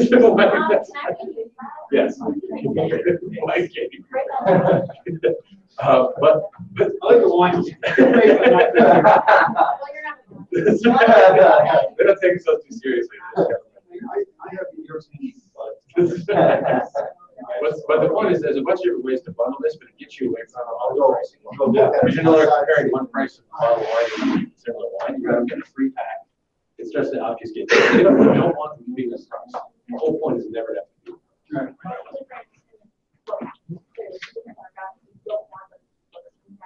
Right. Because they're going to be this price. But is it? So there's the blank model. I've got no areas. Yeah, those right now. I would pretty much templates. But if they put it in front of you every week, if you just got an email or whatever, phone push every week and say, hey, here's our 3 bottles. You like reds. We know you like reds. Here's 3 Pinot Noirs. Yeah. The California Pinot Noirs. Do you want it or not? The deal is done. I get to go one. If it's the right deal, it looks interesting, you get some back. Yeah, I'll try those $48, whatever, 3 bottles. I'm not sure exactly where you got it, but none of those matter. Those are all right. Those are pretty. Yeah. I mean, I know. Templates, not. I mean, so every once in a while, I wander down to Costco and just get a whole bunch of wine. Try it out, right? Yeah. But that's the thing, You get bad you stuff. never know, you never know.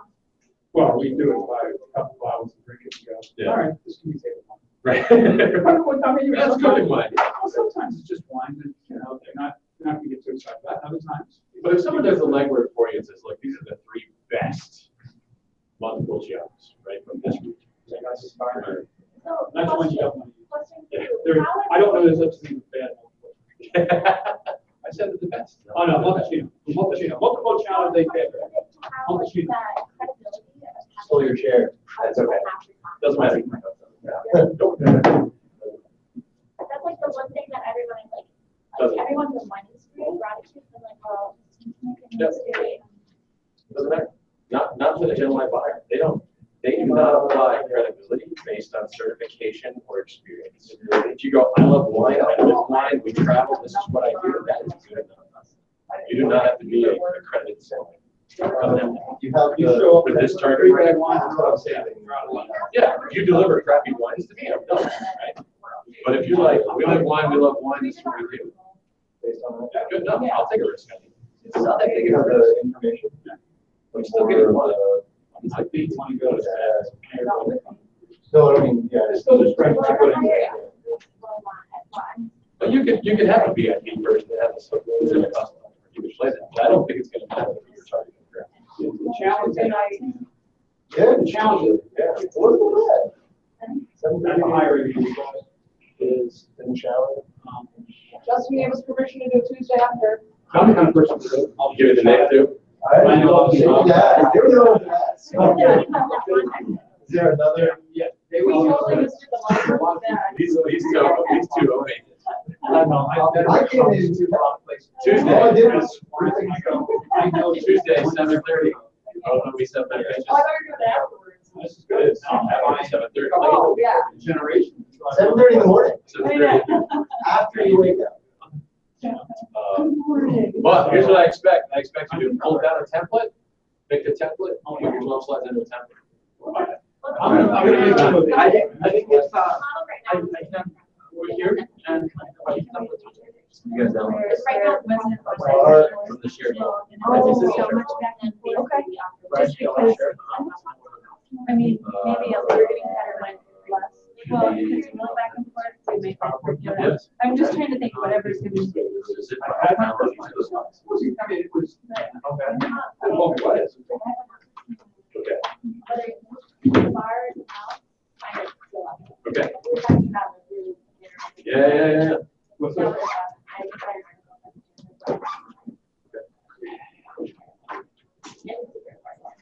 Super cool. All right, bye guys. Okay, thanks everyone. Wonderful weekend. Bye. Let me copy that down. I've been drinking this Mediterranean French rosé called Estelle that grows in sand vineyards and it's flooded with seawater seasoning, which is the only thing that kept those vines alive when the rest of the French wine industry got wiped out in the 1800s from this fruit rot because the salinity flooded out this crops. All right, so here I am. Yep. I'm gonna go. Yeah, 5 o'clock on Thursday. Double click or however you do it. We have. I don't know how that works. So maybe the week, the Thursday after that. Yeah. You, me, How Ryan, you download the folders? doing board prep, getting on the same page, transition discussion. Does that work? Not this Thursday, but all great. I know. I don't play my board. I'm raising one. Yeah. You need to save it, had, the meetings too big numbers yesterday. There's huge amounts of data. I was like, So that's your Really little good. computer might not be able to handle it. He seemed Is my point. like comfortable and You don't not think so? as stressed as I mean, each one of those when they're opened up is gonna we talked about how he's running, he can run ragged. we're pretty close. Yeah. My wife came back from Detroit, basically. So, that takes some pressure off all of us. Yeah. Although now we just got to close, get done. Calendar. Okay. You want to download a different computer than the computer you got?